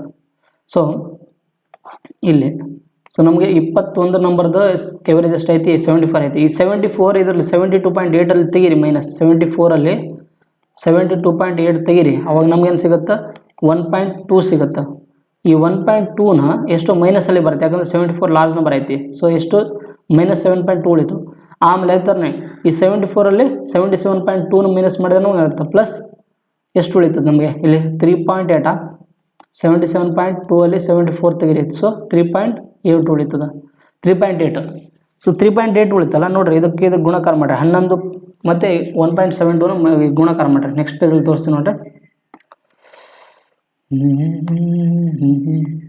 ಸೊ ಇಲ್ಲ ಅಂತಂದ್ರೆ ನೀವು ಎಲ್ಲ ಸಂಖ್ಯೆಗಳದ್ದು ಗುಣಾಕಾರ ಮಾಡ್ಕೊಂಡು ಮಾಡಿದ್ರೂ ಬರುತ್ತೆ, ಬಟ್ ಅದೇನಂತ ಲಾರ್ಜ್ ಕ್ಯಾಲ್ಕುಲೇಷನ್ ಆಗುತ್ತೆ. ಅದಕ್ಕೆ ನಾನು ಕ್ಯಾಲ್ಕುಲೇಷನ್ ಅವಾಯ್ಡ್ ಮಾಡೋ ಸಲುವಾಗಿ ಈ ಥರ ಶಾರ್ಟ್ಕಟ್ ಮಾಡಿದ್ರೆ ಬೇಕಿದೆ. ಅದನ್ನು ಒಂದು ತೋರಿಸ್ತೀನಿ. ಆಮೇಲೆ ಇದು ಮೆಥಡ್ 1 ಬರ್ಕೊಡ್ರಿ, ಮೆಥಡ್ 1 ಅದನ್ನು ಮಾಡ್ಬೋದು, ಏನು ಪ್ರಾಬ್ಲಮ್ ಇಲ್ಲ. ಸೊ 11 ಇಂಟು 1.8 11 ಇಂಟು ಮೈನಸ್ ಅಲ್ಲ 11 ಇಂಟು 1.8 ತಡ್ರಿ, 11 ಇಂಟು ಮೈನಸ್ 1.2 ಪ್ಲಸ್ ಇಲ್ಲಿ ಎಷ್ಟಿದೆ 11 ಇಂಟು 3.2 ಅಂತ, 11 ಇಂಟು 3.8. ಸೊ ಕೂಡಿಸಿ ಎಷ್ಟಾಗುತ್ತೆ ನಮಗೆ 11 22, 2 ಕೈಲಿ 11 13.2 ಮೈನಸ್ ಅಲ್ಲಿದು ಪ್ಲಸ್ 11 ಇಂಟು 88, 8 ಕೈಲ 11 33, 33 ಇಂಟು 41 ಕರೆಕ್ಟಲ್ಲ 41.8. ಸೊ ಈ 41.8ರಲ್ಲಿ ನಾವು 13.2ನ ಮೈನಸ್ ಮಾಡಿರಿ, ಅವಾಗೇನು ಸಿಗುತ್ತೆ ನಮಗೆ 6. 11ರಲ್ಲಿ 3 ತೆಗೆದ್ರೆ 8 ಕರೆಕ್ಟಲ್ಲ, ಮತ್ತು 3ರಲ್ಲಿ 1 ತೆಗೆದ್ರೆ 28.6. ಇದು ಯಾಕೋ ಸ್ವಲ್ಪ ಕನ್ಫ್ಯೂಸ್ ಆಗೋದು, ಕನ್ಫ್ಯೂಸ್ ಅಲ್ಲ, ಇದು ಯಾಕೋ ಪ್ರಾಬ್ಲಮ್ ತಪ್ಪಾಗೋದು. ಒಂದು ನಿಮಿಷ. 77.2 ಅಲ್ಲಿ ಒಂದು ನಿಮಿಷ. 77.2 ಅಲ್ಲಿ ನಾವು 74 ತೆಗೆದ್ರೆ 3.2 ಬರ್ಬೇಕು. ಅದೇ ನಾನು ಅಂತೀನಿ ಎಲ್ಲೋ ಮಿಸ್ಟೇಕ್ ಆಗಿದೆ ಅಂತ. ಇಲ್ಲಿ 3.2 ಆಗಬೇಕಿದೆ ಆ್ಯಕ್ಚುಲಿ. ಸೊ ಇದನ್ನು ಪ್ಲಸ್ 3.2. ನಾವು ಕ್ಯಾಲ್ಕುಲೇಷನ್ಸು ದೊಡ್ಡ ಮಾಡ್ಬೋದು, ಬಟ್ ಪ್ಲಸ್ಸು ಮೈನಸ್ನಾಗೆ ಎಲ್ಲಿ ತಪ್ಪಾಗುತ್ತೆ ಹೇಳೋಕ್ಕಾಗಲ್ಲ. ಸೊ ಇದೇನಿದು 3.2. ಸೊ ಆದ್ದರಿಂದ ಇಲ್ಲಿ 3.2 ಆದಮೇಲೆ ಇಲ್ಲಿ ಎಷ್ಟು ಬರುತ್ತೆ ನಮಗೆ 11 22, 2 ಕೈಲ 11 33, 35.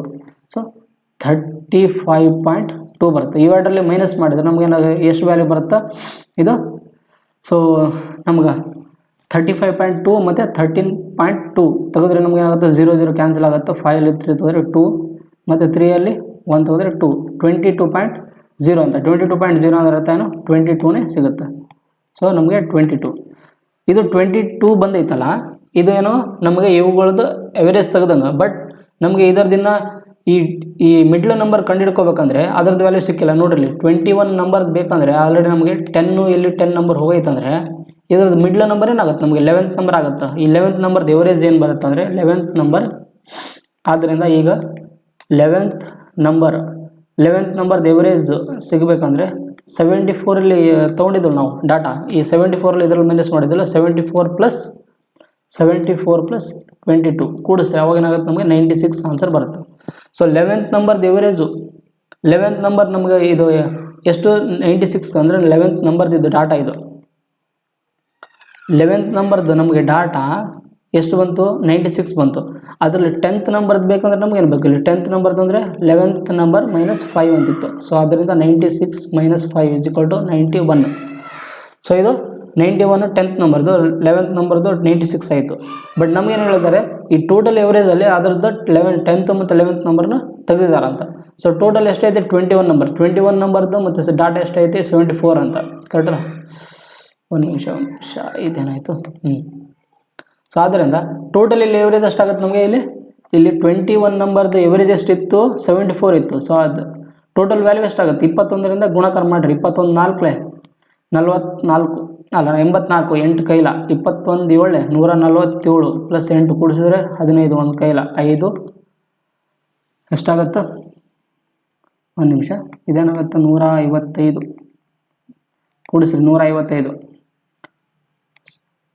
84 ಒಂದು ನಿಮಿಷ ಇಲ್ಲಿ ಕ್ಯಾಲ್ಕುಲೇಟ್ ಮಾಡಿಬಿಡ್ತೀನಿ ಇದು ಯಾಕೋ ಕನ್ಫ್ಯೂಸ್ ಆಗುತ್ತೆ 74ರಲ್ಲಿ 21 ನೋಡ್ರಿ 84 8 ಕೈಲ 21 7 147 ಪ್ಲಸ್ 8 15 ಒಂದು ಕೈಲ 5 155 ಅಂದರೆ 1554 ಆಗುತ್ತೆ 1554 21 ವ್ಯಾಲ್ಯೂ 21 ಎವರೇಜ್ ವ್ಯಾಲ್ಯೂ ಇದು ಎಷ್ಟೈತಿ 74 ಆಯ್ತು ಅಂದರೆ ಟೋಟಲ್ ವ್ಯಾಲ್ಯೂ ನಮಗೆ ಎಷ್ಟು ಬರುತ್ತೆ 1554 ಸೊ ಇದನ್ನೇನು ಮಾಡ್ಬೇಕು ನಾವು ಆದ್ದರಿಂದ ನಮಗೇನು ಬೇಕು ಉಳ್ಕಿದ ನಂಬರ್ಸ್ ಎವರೇಜ್ ಬೇಕಂದರೆ 21 ಇಂಟು ಎಷ್ಟು 74 ಮೈನಸ್ 10th ನಂಬರ್ ಎಷ್ಟೈತೆ ನಮಗೆ 10th ನಂಬರ್ ಮತ್ತು 11th ನಂಬರ್ನ ಮೈನಸ್ ಮಾಡಬೇಕು ಡಿವೈಡೆಡ್ ಬೈ ಸೊ 21 ಸಂಖ್ಯೆಯಲ್ಲಿ ನಮಗೆ 10th ನಂಬರ್ ಮತ್ತು 11th ನಂಬರ್ ತೆಗೆದಿದ್ದಾರೆ ಅಂದರೆ ಇನ್ನೆಷ್ಟು ಇನ್ನು 2 ಸಂಖ್ಯೆ ಕಳೆದ್ರೆ ಇನ್ನು 19 ಸಂಖ್ಯೆ ಉಳಿತೀವಿ 19 ಸಂಖ್ಯೆ ಒಂದು ಎವರೇಜ್ ಕೇಳಿದಾರಲಿ ಆದರೆ 21 ಮತ್ತು ಗುಣಾಕಾರ 74 ವ್ಯಾಲ್ಯೂ ಎಷ್ಟಾಗುತ್ತೆ 1554 1554 ಮೈನಸ್ 96 ಮೈನಸ್ 91 ಎಷ್ಟಾಗುತ್ತೆ 195 ಆಗುತ್ತೆ 9 ಮತ್ತು 18 187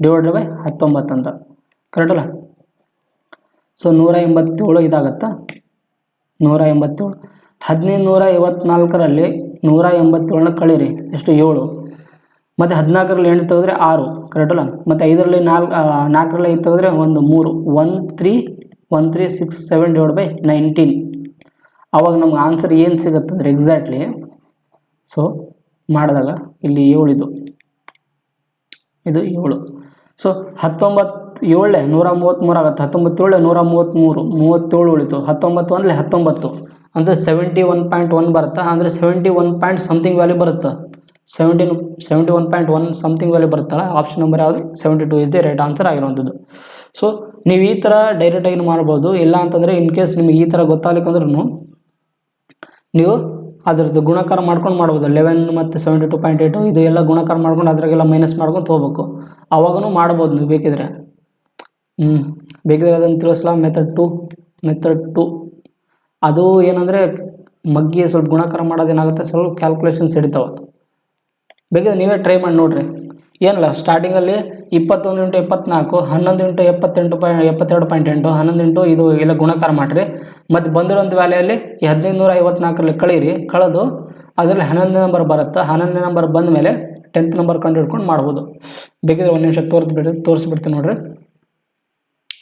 ಮೆಥಡ್ 2 ನೋಡಿರಿ 21 ನಂಬರ್ದು ನಮಗೆ 74 ಎವರೇಜ್ ಆಯ್ತು ಅಂದರೆ ಅದರದ್ದು 1554 ವ್ಯಾಲ್ಯೂ ಬಂತು ಅದರ 11 ನಂಬರ್ದು 72.8 ಆಯ್ತು ಅಂದರೆ ಸೊ 11 8 88 72.8 ಆಯಿತಾ ಹಾಂ 88 8 ಕೈಲ 11 22 30 3 ಕೈಲ 11 77 ಅಂದರೆ 80 ಸೊ ಪಾಯಿಂಟ್ ಆದಮೇಲೆ ಅಂದರೆ 800.8 ಅಂತ 800.8 800.8 ಒಂದು ನಿಮಿಷ ತಟ್ಟೆ ಸೊ 800.8 ಇದು ಆನ್ಸರ್ ಆಯಿತು ಇದರ 11 ಇಂಟು 77.2 ಅಂತ 11 22 2 ಕೈಲ 11 77 79 7 11 77 ಪ್ಲಸ್ 7 77 86 ಅಂದರೆ 869.2 ಸೊ ಇವೆರಡರನ್ನು ಕೂಡಿಸ್ರಿ ಸೊ ಎಷ್ಟಾಗುತ್ತೆ ನಮ್ಗೆ ಕೂಡಿಸಿದ್ರೆ 800.8 869.2 ಕೂಡಿಸಿದ್ರೆ 10 ಒಂದು ಕೈಲ 10 ಒಂದು ಕೈಲ 7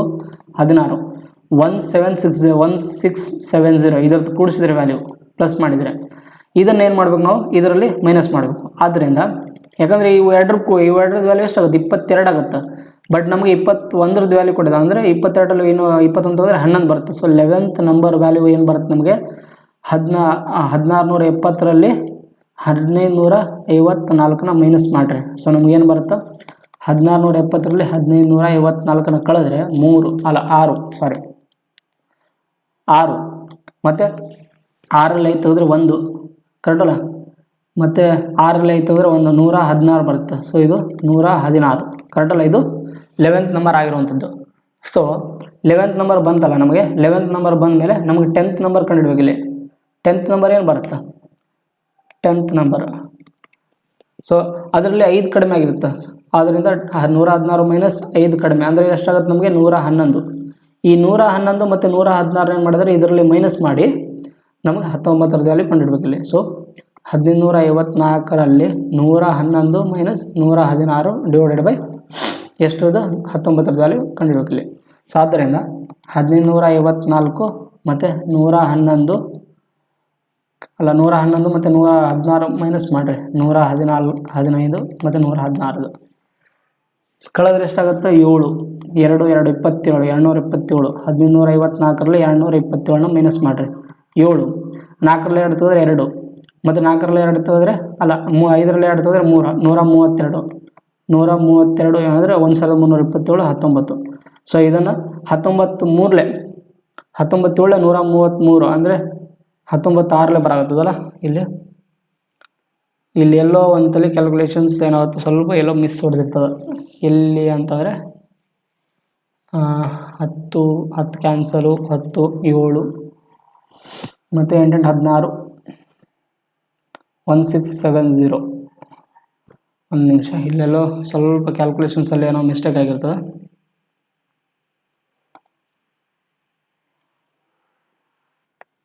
ಸೊ ನೋಡಿರಿ, ನಾನು ನಿಮ್ಗೆ ಹೇಳಿದ್ನಲ್ಲ ಒಂದು ಕ್ಯಾಲ್ಕುಲೇಷನಲ್ಲಿ ತಪ್ಪಾಗಿರ್ತಂತ. ಇಲ್ಲಿ ನೋಡಿರಿ, ಇಲ್ಲಿ 849 ಬರುತ್ತೆ, ಬಟ್ ಇಲ್ಲಿ 869 ಆಗ್ಯದ.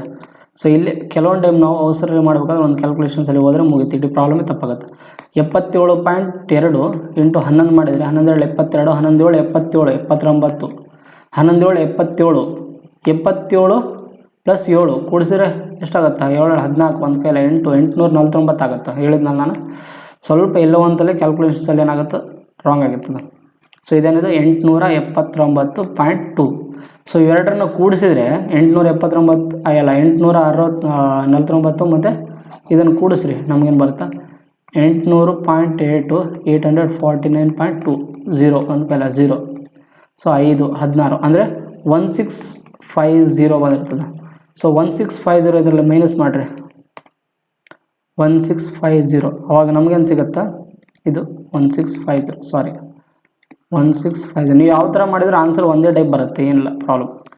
ಸ್ವಲ್ಪ ಕ್ಯಾಲ್ಕುಲೇಷನ್ಸಲ್ಲಿ ಗಮನ ಇಟ್ಟು ಮಾಡಬೇಕಾಗುತ್ತೆ. ಸೊ 6 ಮತ್ತು 14ರಲ್ಲಿ 5 ತೆಗೆದ್ರೆ 9 ಮತ್ತು ಇದು 0 ಕರೆಕ್ಟಲ್ಲ 96 ಬರುತ್ತೆ 96 ಮತ್ತು ಇದು 91 ಬರುತ್ತೆ. ಅದೇ ನಾನು ಹೇಳಿದ್ನಲ್ಲ ಸೇಮ್ ಎಕ್ಸಾಕ್ಟ್ಲಿ ಬರುವಂಥದ್ದು ಏನಿಲ್ಲ, ನಾನಲ್ಲಿ ಡೈರೆಕ್ಟಾಗಿ ಮಾಡಿದ್ದೆ ಇಲ್ಲಿ.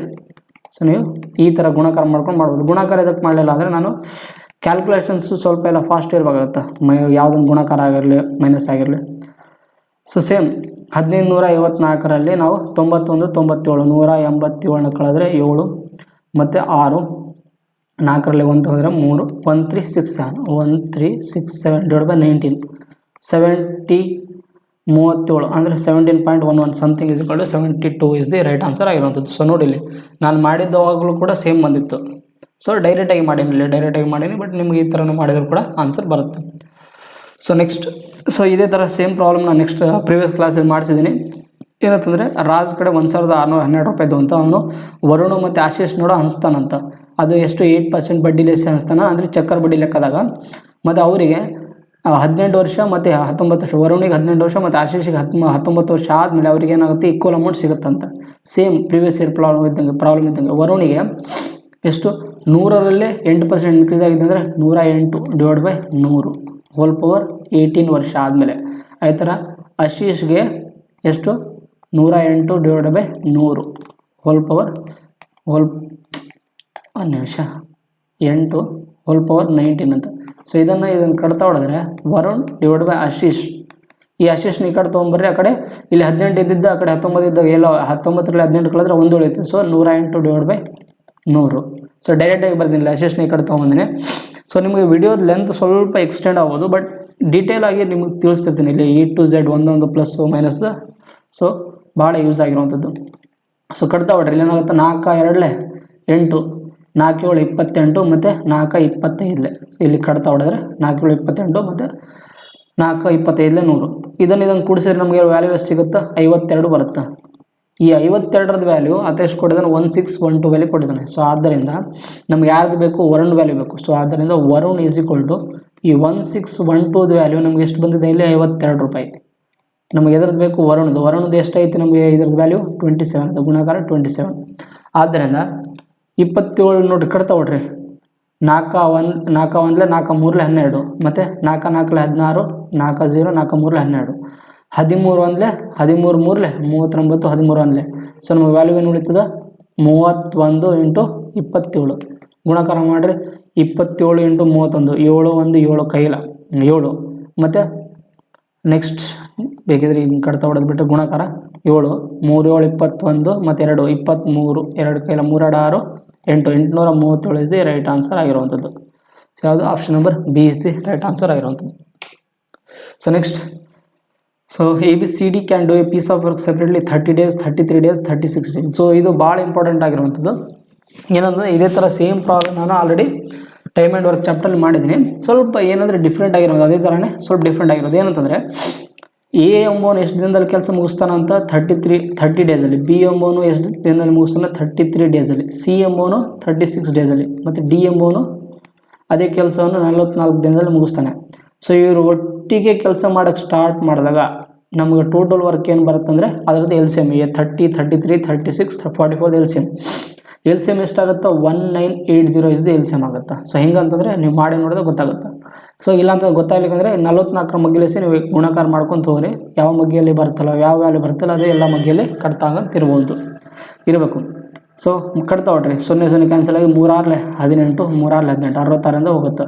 ಇದು 1986 ಮತ್ತು 1986 ಮತ್ತು 33 ಸೊ 11 ಮತ್ತು ಇದು 3 6 6 ಅನ್ನೋದು 11 6 60 ಹೋಗುತ್ತೆ. ಮತ್ತು ಇದು 36 ಅಂದರೆ ಎಷ್ಟು ಲೆಸೆ 18 1 18 1 0 18 2 ಮತ್ತು 55 ಅಂದರೆ 55 ಲೆಸಿ.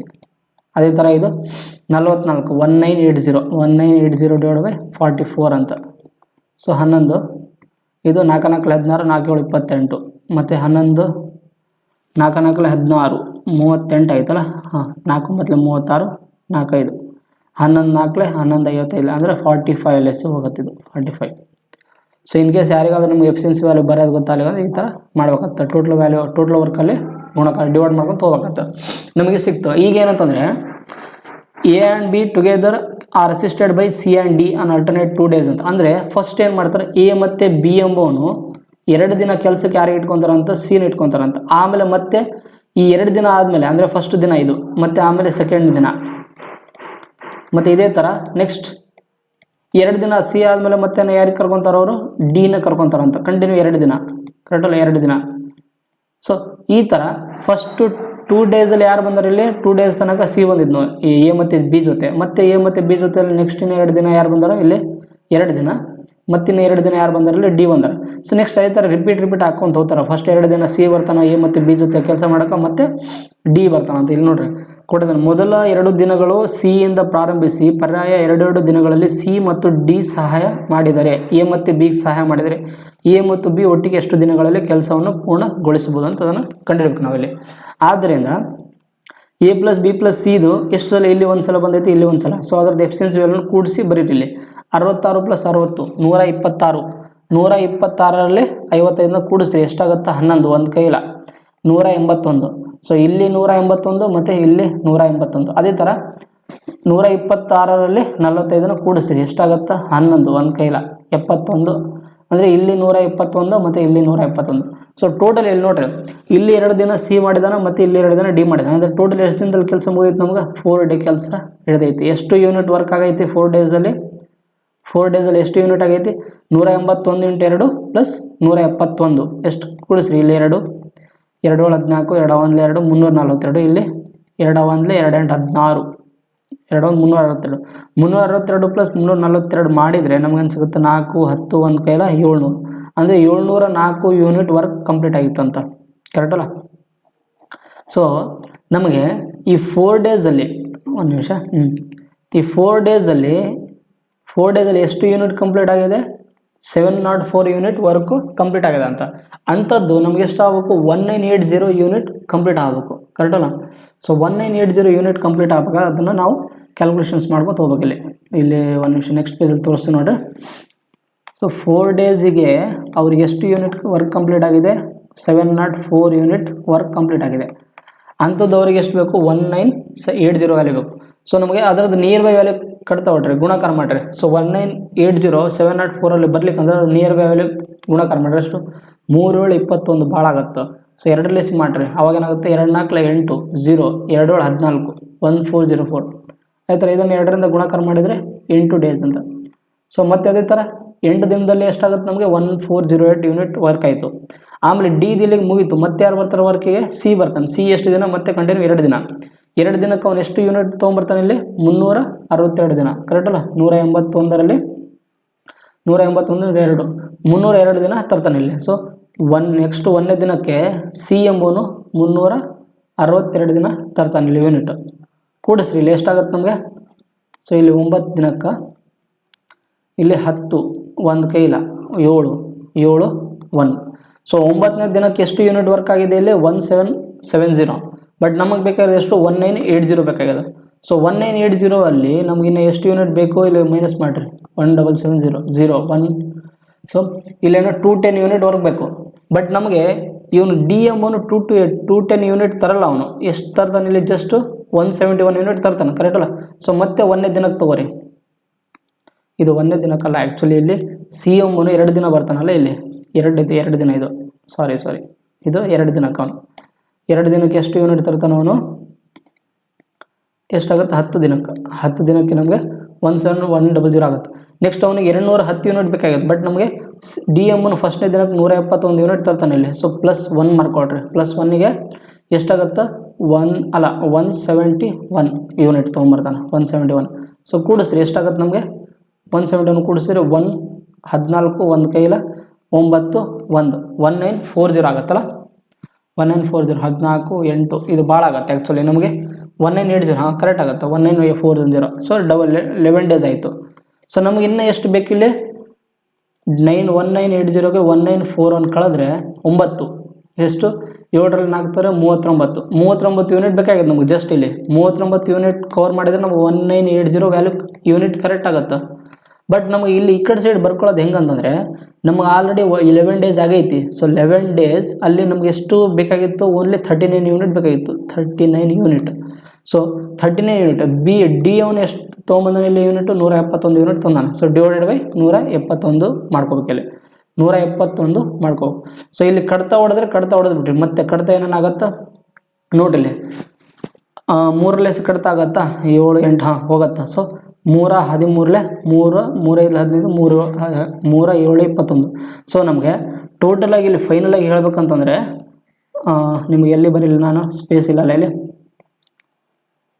ಸ್ಪೇಸು ಸ್ವಲ್ಪ ಕಡಿಮೆ ಆಗೈತಿ. ಸೊ ನಮಗೆ ಫೈನಲ್ ಆಗಿ ಅವನು ಬೇಕಿದ್ರೆ ಇದನ್ನು ಅಳಿಸಿ ಈ ಕಡೆ ಸೈಡ್ ಬರ್ತೀನಿ ನೋಡ್ರಿ.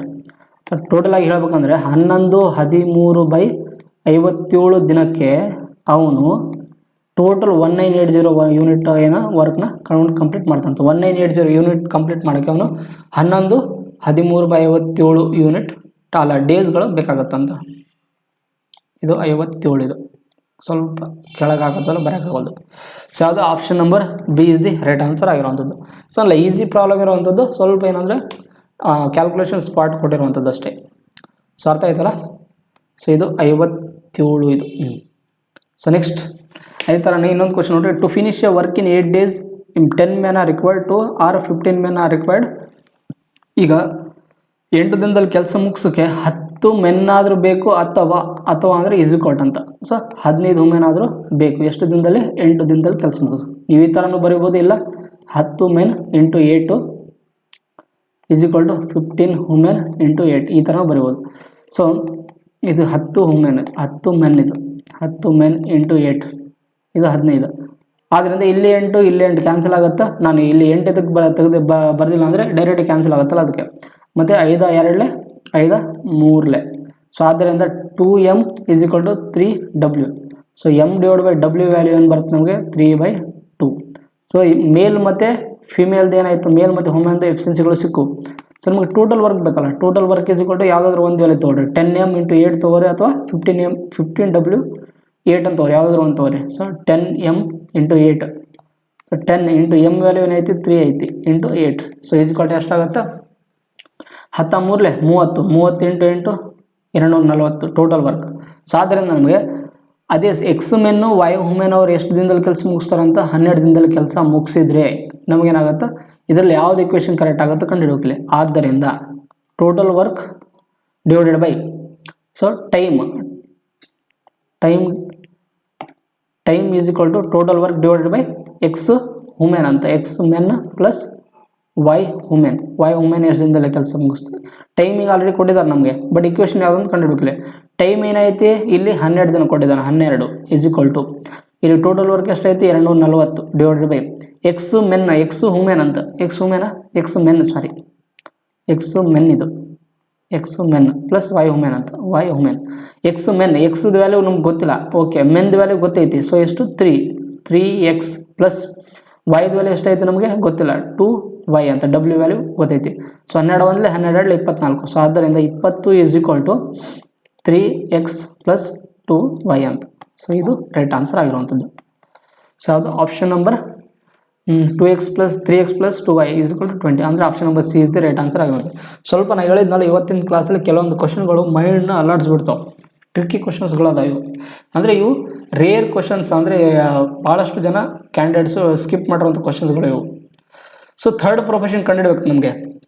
ನಾನು ಥರ್ಡ್ ಪ್ರೊಫೆಷನ್ ಅಂದರೆ ಆಲ್ರೆಡಿ ಪ್ರೊಫೆಷನ್ ಚಾಪ್ಟರ್ಲ್ಲಿ ಹೇಳಿದ್ದೀನಿ. ಥರ್ಡ್ ಪ್ರೊಫೆಷನ್ ಬೇಕಂದರೆ A ರೇಷಿಯೋ B ಸಮಾನುಪಾತ B ನಮಗೇನಾಗುತ್ತೆ ಇಲ್ಲಿ ಸಿ ಅಂತ. ಸೊ ಆದ್ದರಿಂದ ಇದ್ರ ವ್ಯಾಲ್ಯೂ ನಮಗೆ ಕಂಡುಹಿಡಬೇಕಂದ್ರೆ ಇದು ಥರ್ಡ್ ವ್ಯಾಲ್ಯೂನ ನಾವೇನು ಮಾಡಬೇಕು, 2 ಸಲ ಬರೀಬೇಕು ಇಲ್ಲಿ, ಕರೆಕ್ಟ್ ಅಲ್ಲ. ಸೊ ನಮಗೆ ಅವಾಗ ಏನಾಗುತ್ತೆ ಥರ್ಡ್ ಪ್ರೊಫೆಷನ್ ವ್ಯಾಲ್ಯೂ ಬರುತ್ತೆ. ಆ್ಯಕ್ಚುಲಿ ಇದರದಲ್ಲ, ಥರ್ಡ್ ಪ್ರೊಫೆಷನ್ ವ್ಯಾಲ್ಯೂ ಅಂದರೆ ಬಿ ಸ್ಕ್ವೇರ್ ಅಂತ ಈ ಥರ ಬರುತ್ತೆ. B² divide by A is equal to third profession C ಅಂತ. ಸೊ ನಮಗೆ ಇದರದ್ದು ವ್ಯಾಲ್ಯೂ ಬೇಕಾಗಿರೋದು, ಥರ್ಡ್ ಪ್ರೊಫೆಷನ್ ವ್ಯಾಲ್ಯೂ ಬೇಕು. ಆದ್ದರಿಂದ ಸೇಮ್ ಅದೇ ಥರ ನಾವು ಬರೆದಿದ್ದ ವ್ಯಾಲ್ಯೂ ಇದೆ actually. A ratio B ಸಮಾನುಪಾತ B X ಅಂತ. ನಮ್ಗೆ ಎಕ್ಸ್ ವ್ಯಾಲ್ಯೂ ಬೇಕಂತಂದರೆ ಇದನ್ನು ಗುಣಾಕಾರ ಮಾಡಿರಿ, ಇದನ್ನು ಗುಣಾಕಾರ ಮಾಡಿರಿ. ಆವಾಗ AX is equal to B square, X is equal to B² divide by A ಅಂತ. ಸೊ ಇದೇ ಆನ್ಸರ್ ಆಗುತ್ತೆ ಥರ್ಡ್ ಪ್ರೊಫೆಷನ್ ಈ ಥರ. ಸೊ B ಜಾಗದಾಗ ಯಾವ್ದು ಐತಿ ಇಲ್ಲಿ, B ಜಾಗದಾಗ ಇವು ಅದಾವೆ, A ಜಾಗದಾಗ ಐತಿ ಇದು ಐತಿ. ಸೊ ನಮಗೆ ಎಕ್ಸ್ ವ್ಯಾಲ್ಯೂ ಬೇಕು. ಅದಕ್ಕೆ ಥರ್ಡ್ ಪ್ರೊಫೆಷನ್ ವ್ಯಾಲ್ಯೂ ಬೇಕಂತಂದರೆ ನೀವೇನು ಮಾಡಿರಿ, ಈ ಪಾರ್ಟ್ನ ಸ್ಕ್ವೇರ್ ಮಾಡಿರಿ, ಮತ್ತು ಈ ಪಾರ್ಟ್ನ ಅದರಿಂದ ಡಿವೈಡ್ ಮಾಡಿರಿ. ಸೊ ಅದನ್ನು ಸ್ಕ್ವೇರ್ ಮಾಡಿದ್ರೆ ಏನಾಗುತ್ತೆ, ಎಕ್ಸ್ 0.25ನ 2ಇಂದ ಗುಣಾಕಾರ ಮಾಡಿದ್ರೆ ನಮ್ಗೆ ಏನಾಗುತ್ತೆ 0.5 ಬರುತ್ತೆ. ಡೈರೆಕ್ಟಾಗಿ ಮಾಡತ್ತೀನಿ ಗುಣಾಕಾರ. y ಪವರ್ 0.25ನ ಮತ್ತೆ ಅದನ್ನು 2ಇಂದ ಗುಣಾಕಾರ ಮಾಡಿದರೆ y ಪವರ್ ಏನಾಗುತ್ತೆ ನಮಗೆ 0.5 ಬರುತ್ತೆ. ಸೊ ಇದು y ಆಗಿರುವಂಥದ್ದು. 1 ನಿಮಿಷ, ಇದು y 0.5 divided by z power 0.25 into 2 ಅಂದರೆ z ಪವರ್ ಮೈನಸ್ 0.5 ಇಂಟು ನಮಗೇನು ಬೇಕು ಇಲ್ಲಿ ಡಿವೈಡ್ ಮಾಡ್ಬೇಕು. ಆ್ಯಕ್ಚುಲಿ ಡಿವೈಡ್ ಮಾಡಿದ್ರ ಅರ್ಥ ಇಲ್ಲಿ ಕೆಳಗಿರುವಂಥದ್ದು ಇದು ನೋಡಿರಿ, ಇವೆರಡರ ಗುಣಾಕಾರ ಸಂಖ್ಯೆಯಲ್ಲಿ ಇರುವಂಥದ್ದು ಡಿವೈಡ್ ಇರುವಂಥದ್ದು. ಡಿವೈಡ್ ಇದ್ದದ್ದು ಏನಾಗುತ್ತೆ ಮೇಲೆ ಹೋಗುತ್ತೆ. ಸೊ ನೋಡಿರಿ A/B/C ಇತ್ತಂದರೆ A/B/C ಇತ್ತಂದರೆ ಈ ಸಿ ವ್ಯಾಲ್ಯೂ ಮೇಲೆ ಹೋಗ್ತದೆ, ಬಿ ಅಷ್ಟೇ ಉಳಿತದೆ. ಅಂದರೆ A ಗುಣಾಕಾರ C ಡಿವೈಡ್ ಬೈ B ಅಂತ ಈ ಥರ ಉಳಿತದೆ. ಸೊ ಅದಕ್ಕೆ ನಮಗೆ y ವ್ಯಾಲ್ಯೂ ಏನಾಗುತ್ತೆ ಡೈರೆಕ್ಟ್ ಮೇಲೆ ಹೋಗುತ್ತೆ. So y power 15 divide by X power 2.5 into z power 3.5 ಅಂತ. ಸೊ ಈ ಥರ ನಿಮ್ಗೆ ಡೈರೆಕ್ಟಾಗಿ ಬರ್ಕೋಬೇಕಿಲ್ಲ. ಸೊ ಆದ್ದರಿಂದ ನೋಡಿರಿ ಎಕ್ಸ್ ಪವರ್ ಮೈನಸ್ ಮಾಡಿರಿ, y ಪವರ್ ಮೈನಸ್ ಮಾಡಿರಿ, z ಪವರ್ ವ್ಯಾಲ್ಯೂ ಬರೀರಲಿ. ಎಕ್ಸ್ ಪವರ್ 0.5 ಐತಿ, ಇಲ್ಲಿ ಎಕ್ಸ್ ಪವರ್ 2.5 ಐತಿ. ಇದನ್ನು ಮೇಲೆ ಹೋದರೆ ಎಕ್ಸ್ ಪವರ್ ಏನಾಗುತ್ತೆ -2 ಆಗುತ್ತೆ ಗುಣಾಕಾರ. y ಪವರ್ ಇಲ್ಲಿ 0.5 ಐತಿ, y ಪವರ್ ಇಲ್ಲಿ 1.5 ಐತಿ, ಕರೆಕ್ಟಲ್ಲ. 1.5 ಐತಿ ಕೂಡಿಸಿದ್ರೆ ಏನಾಗುತ್ತೆ ನಮಗೆ y ಸ್ಕ್ವೇರ್ ಆಗುತ್ತೆ ಡಿವೈಡೆಡ್ ಬೈ ಇಲ್ಲಿ z ಪವರ್ -0.5 ಐತಿ, ಇಲ್ಲಿ z ಪವರ್ 3.5 ಐತಿ. ಆದ್ದರಿಂದ z ಪವರ್ 3 ಆಗುತ್ತೆ. ಸೊ ಈ ಎಕ್ಸ್ ಪವರ್ -2 ಇದ್ದಿದ್ದು ಕೆಳಗೆ ಮಾಡ್ಕೊಂಡ್ರೆ ನಮಗೇನಾಗುತ್ತೆ y square divided by X square into z³ ಅಂತ ಆನ್ಸರ್ ರೈಟ್ ಆಗುತ್ತೆ. ಸೊ ಯಾವುದು option number y square divide by X square z³ ಅಂತ. X square z³ option number C is the right answer ಆಗಿರುವಂಥದ್ದು. So ಇಲ್ಲಿ 1 ನಿಮಿಷ ನೀಟಾಗಿ ಬರೆದುಬಿಡ್ತೀನಿ. So X square z³ ಅಂತ ಇದು ರೈಟ್ ಆನ್ಸರ್ ಆಗಿರುವಂಥದ್ದು. ಸೊ ನೆಕ್ಸ್ಟ್ 16th ಪ್ರಾಬ್ಲಮ್ ನೋಡ್ರಿ. ಸೊ ಇದು ಭಾಳ ಇಂಪಾರ್ಟೆಂಟ್ ಆಗಿರುವಂಥದ್ದು. ಏನಂತಂದರೆ so there are 49 members in a group A ಅಂತ, 35 members in group B, 31 members in group C. All the members of these groups went to a restaurant ಅಂತ. The average amount spent on each member of the group A B C is 106, 145 ಮತ್ತು 226 ಅಂತ. ಅಂದರೆ A ಗ್ರೂಪಲ್ಲಿ ಎಷ್ಟು ಜನ ಇದ್ದರು, 49 members ಇದ್ದರು. ಅವರು ಎಷ್ಟು ಖರ್ಚು ಮಾಡಿದ್ದಾರೆ, ಅವರು ಇಲ್ಲಿ ಒಂದು ನಿಮಿಷ ಇದನ್ನು ನೀಟಾಗಿ ಬರೆದ್ಬಿಡ್ತೀವಿ. ಎ, ಇದು ಬಿ, ಇದು ಸಿ. ಎ ಗ್ರೂಪ್ನಾಗ ಎಷ್ಟು ಜನ ಇದ್ರು ಇಲ್ಲಿ ಡಾಟಾ ಎಷ್ಟು 49 ಮೆಂಬರ್ಸ್ ಇದ್ದರು. ಅವರು ಎಷ್ಟು ಇವರಿಂದ ಖರ್ಚು ಮಾಡಿದ್ದಾರೆ ಅಮೌಂಟನ್ನು 106 ಖಾಲಿ ಮಾಡಿದ್ದಾರೆ. ಅದೇ ಥರ ಬಿ ಗ್ರೂಪಲ್ಲಿ ಎಷ್ಟು ಜನ ಇದ್ದರು 35 ಜನ ಇದ್ದರು. ಅವ್ರು ಎಷ್ಟು ಖರ್ಚು ಮಾಡಿದ್ದಾರೆ ಎಲ್ಲರೂ 141. ಎಲ್ಲರದ್ದು ಎವರೇಜ್ ವ್ಯಾಲ್ಯೂ ಇರೋಂಥದ್ದು 35 ಮೆಂಬರ್. ಸಿದು ವ್ಯಾಲ್ಯೂ ಎಷ್ಟೈತೆ ನಮಗೆ, ಸಿದಲ್ಲಿ ಎಷ್ಟು ಜನ ಇದ್ದರು 31 ಮೆಂಬರ್ ಇದ್ದರು. ಅವರು ಎಷ್ಟು ಖರ್ಚು ಮಾಡಿದ್ದಾರೆ ಅಂತ 226. ಅಂದರೆ ಎಲ್ಲರ ನಡುವೆ ಎವರೇಜ್ ಇಷ್ಟಾಗಿದೆ. ಅಂದರೆ ನಮಗೆ ಟೋಟಲ್ ಎವರೇಜ್ ಏನಾಗುತ್ತೆ ಪರ್ ಮೆಂಬರಿಗೆ ಕಂಡುಹಿಡಬೇಕಿಲ್ಲ. ಸೊ ಪರ್ ಮೆಂಬರಿಗೆ ನಮಗೆ ಎಲ್ಲ ವ್ಯಾಲ್ಯೂ ಕಂಡುಹಿಡಬೇಕಂದ್ರೆ ನಾವು ಮಾಡಬೇಕು, ಇದನ್ನ ಗುಣಾಕಾರ, ಇದನ್ನ ಗುಣಾಕಾರ ಮಾಡಿ ಅವುಗಳದ್ದು ಬಂದಿರೋಂಥ ವ್ಯಾಲ್ಯೂನ ಕೂಡಿಸಿ ಟೋಟಲ್ ಎಲ್ಲ ಎಷ್ಟು ಜನ ಆದರೆ ಅದನ್ನು ಡಿವೈಡ್ ಮಾಡಬೇಕು. ಸೊ ಆದ್ದರಿಂದ 49 × 106 ಪ್ಲಸ್ 35 × 141 ಇದು 141. ಸೊ 141 ಪ್ಲಸ್ 31 × 226 ಡಿವೈಡೆಡ್ ಬೈ ಎಷ್ಟು ಜನ ಇದ್ದರು 49 ಪ್ಲಸ್ 35 ಪ್ಲಸ್ 50 31 ಎಷ್ಟು ಜನ ಆಗುತ್ತೆ ನಮಗೆ 115 ಜನ ಆಗ್ತಾರಲ್ಲಿ 115. ಸೊ 115 ಜನನ ಡಿವೈಡ್ ಮಾಡಿದರೆ ನಮಗೆ ಏನಾಗುತ್ತೆ ಪ್ರತಿಯೊಂದು ಮೆಂಬರ್ದು ಎವರೇಜ್ ಬರುತ್ತೆ. ಸೊ ನೋಡ್ರಿ ನೀವು ಈ ಥರ ದೊಡ್ಡದು ಕ್ಯಾಲ್ಕುಲೇಷನ್ ಇರೋಂಥದ್ದು ಕೆಲವರು ಏನು ಮಾಡ್ತಾರೆ ಗುಣಾಕಾರ ಮಾಡೋದು ಕೊಡ್ತಾರೆ. ಗುಣಾಕಾರ ಮಾಡೋಕ್ಕೆ ಹೋಗ್ಬೇಡ್ರಿ. ಏನಂತಂದರೆ ಫಸ್ಟ್ನೇದಾಗಿ ನಮಗೆ ಇಲ್ಲಿ ನೀವೆಲ್ಲ ಸರ್ದು ಒಂದು ಸರಿ ಡಿಜಿಟಲ್ ಸಮ್ ತೆಗೀರಿ. ಸೊ 4, 5, 9 ತೆಗೆದುಬಿಟ್ರೆ ಏನಾಗುತ್ತೆ 1 ಬರುತ್ತೆ. ಇದೇ ಥರ 1 ತೆಗೆದುಬಿಟ್ಟು ಇಲ್ಲಿ 1 ಆಗುತ್ತೆ. ಇಲ್ಲಿ 6, 4, 10, 11 11 ಅಂದರೆ ಎಷ್ಟಾಗುತ್ತೆ 2. ಮತ್ತು ಇಲ್ಲಿ 9 ತೆಗೆದುಬಿಟ್ರೆ ಡಿಜಿಟಲ್ ಸಮ್ 5 ಬರುತ್ತೆ. ಸೊ ಒಂದು ಸಲ ನೀವು ಡಿಜಿಟಲ್ ಸಮ್ನ ಅಪ್ಲೈ ಮಾಡಿ ನೋಡಿರಿ ಯಾವ್ದು ಬರುತ್ತಂತ. ಸೊ ನೋಡಿರಿ ಕೆಳಗಡೆ ನಮಗೆ 7 ಬರುತ್ತೆ ಡಿಜಿಟಲ್ ಸಮ್ 7. ಮೇಲೆ ಏನು ಬರುತ್ತೆ ಈ 9ನ ತೆಗೆದುಬಿಟ್ರೆ 4 ಪ್ಲಸ್ 4 ಗುಣಾಕಾರ 7 4 7 28. 4 ಮತ್ತು 7 4 ಮತ್ತು ಗುಣಾಕಾರ 7 22 ಡಿಜಿಟಲ್ ಸಮ್ ಏನಾಗುತ್ತೆ ನಮಗೆ 1 ಆಗುತ್ತೆ. ಪ್ಲಸ್ ಮತ್ತು 35 ಅಂದರೆ ಡಿಜಿಟಲ್ ಸಮ್ ಎಷ್ಟಾಗುತ್ತೆ 8 ಇಂಟು ಇಷ್ಟು ಇದೇನಾಗುತ್ತೆ 6 7 7 8 56 ಡಿಜಿಟಲ್ ಸಮ್ ಏನಾಗುತ್ತೆ ನಮಗೆ 56 ಡಿಜಿಟಲ್ ಸಮ್ 2 ಆಗುತ್ತೆ 2 ಪ್ಲಸ್ ಅದೇ ಥರ ನೆಕ್ಸ್ಟ್ ಅದೇ ಥರ 31 ಡಿಜಿಟಲ್ ಸಮ್ 4 ಮತ್ತು ಇದು 4 10 ಅಂದರೆ 1 ಇಂಟು 4 4 ಆಗುತ್ತೆ 4 ಡಿವೈಡ್ ಬೈ ಕೆಳಗಡೆ ಡಿಜಿಟಲ್ ಸಮ್ 7. ಸೊ ಕೂಡಿಸಿ ಎಲ್ಲ 2 + 4 7 ಅಲ್ಲ ಸಾರಿ 2 + 4 6 7 ಡಿವೈಡ್ ಬೈ 7. ಸೊ ಕಡ್ತ ಹೊಡಿಬೇಡ್ರಿ, ಯಾವಾಗಲೂ ಕಡ್ತ ಹೊಡೆಯಕ್ಕೆ ಹೋಗ್ಬೇಡ್ರಿ. ಇಲ್ಲಿ ಡಿವೈಡ್ ಬೈ 4 ಅಂತ ಮಾಡಿರಿ. ಅವಾಗೇನಾಗುತ್ತೆ ನಮಗೆ ನೋಡ್ರಿ 7 4 28 ಡಿಜಿಟಲ್ ಸಮ್ 1 ಬರುತ್ತೆ. ಬಟ್ 1 ಎಂಬುದು ಎಲ್ಲ ಕಡೆ ಐತಿ. ಸೊ ಎಲ್ಲ ಕಡೆ ಈ ಥರ ನಿಮ್ಗೆ ಇದ್ದಾಗ ಏನಾಗುತ್ತೆ ಡಿಜಿಟಲ್ ಸಮ್ ಅಪ್ಲೈ ಮಾಡೋಕ್ಕೆ ಬರಲ್ಲ, ಯಾಕಂದರೆ 2 ಕಡೆ ಆಪ್ಷನಲ್ಲಿ ಐತಿ. ಸೊ ನೀವೇನು ಮಾಡಿರಿ ಗುಣಾಕಾರ ಮಾಡೋದೇ ಬೆಸ್ಟ್. ಇಲ್ಲಿ ಗುಣಾಕಾರ ಮಾಡಿದರೆ ನಮಗೇನಾಗುತ್ತೆ ಆನ್ಸರ್ ಸಿಗುತ್ತೆ ಇಲ್ಲಿ. ಸೊ 1 ನಿಮಿಷ ಗುಣಾಕಾರ ಮಾಡಿ ನೋಡ್ತೀನಿ ಇಲ್ಲಿ. So 35 × 141 plus 31 × 226 divided by 115. So ನಮಗೆ ಇಲ್ಲಿ ಡಿಜಿಟಲ್ ಸಮ್ಮಲ್ಲಿ ಯಾವುದಾದ್ರೂ ಒಂದು ತಪ್ಪು ಮಾಡಿ ಅಂತ ಅರ್ಥ ಆಗುತ್ತೆ. ಅಂದರೆ ನಮಗೆ 149 ಆನ್ಸರ್ ಬರುತ್ತೆ ಕ್ಯಾಲ್ಕುಲೇಷನ್ಸ್ ಮಾಡಿದರೆ. ಬಟ್ ಡಿಜಿಟಲ್ ಸಮ್ಮಲ್ಲಿ ನೋಡಿರಿ 4 ಉಳಿತದ ನಮಗೆ ಇಲ್ಲಿ 7 4 28 1 ಪ್ಲಸ್ 8 5 6 ಓಹೋ ಇಲ್ಲಿ ತಪ್ಪಾಗಿದೆ. 6 8 48 ಅಂದರೆ 3 ಆಗುತ್ತೆ. ಇಲ್ಲಿ ತಪ್ಪಾಗಿದೆ ಡಿಜಿಟಲ್ ಸಮ್. ಉಳಿಕೆದೆಲ್ಲ 3 1 4 ಪ್ಲಸ್ 1 4 ಇಂಟು ಗುಣಾಕಾರ 4 ಡಿವೈಡ್ ಬೈ 7. ಸೊ ಇಲ್ಲಿ ಏನಾಗುತ್ತೆ 8 ಡಿವೈಡ್ ಬೈ 7 4 32 ಡಿಜಿಟಲ್ ಸಮ್ ಏನಾಗುತ್ತೆ ನಮಗೆ 32 ಡಿಜಿಟಲ್ ಸಮ್ ಕೂಡಿಸಿದ್ರೆ ಮತ್ತೆ 5 ಆಗುತ್ತೆ. So option number D is the right answer ಆಗಿರುತ್ತೆ. ಸೊ ಡಿಜಿಟಲ್ ಸಮ್ ನಾವು ಮಾಡಿದ್ರೆ ಏನಾಗುತ್ತೆ ಈಸಿಯಾಗಿ ಆನ್ಸರ್ ಬಂದುಬಿಡುತ್ತೆ. ಸೊ ಫಸ್ಟ್ನೇದಾಗಿ ನಾವು ಡಿಜಿಟಲ್ ಸಮ್ನಲ್ಲಿ ತಪ್ಪಾಗಿತ್ತು ಅದೇದಲ್ಲ. ಸೊ ನೆಕ್ಸ್ಟ್ 17 ಪ್ರಾಬ್ಲಮ್ ನೋಡ್ರಿ. 17 ಪ್ರಾಬ್ಲಮ್ ನಾನು ಪ್ರಿವಿಯಸ್ ಕ್ಲಾಸಲ್ಲಿ ಮಾಡಿಸಿದ್ದೀನಿ, ಸೇಮ್ ಅದೇ ಥರ ಇರುವಂಥದ್ದು. ಏನಂತಂದರೆ ಪ್ರತಿ 100ಕ್ಕೆ 1240 ರೂಪಾಯಿ ಕೊಟ್ಟು ಅವನು ಒಂದು ಹಣ್ಣನ್ನು ತೊಗೊಂಡ್ಬರ್ತಾನೆ. ಅಂದರೆ ಅಂಥದ್ದು 400 ಹಣ್ಣುಗಳನ್ನು ತೊಗೊಂಡ್ರೆ ಎಷ್ಟಾಗತ್ತೆ ಅಮೌಂಟು.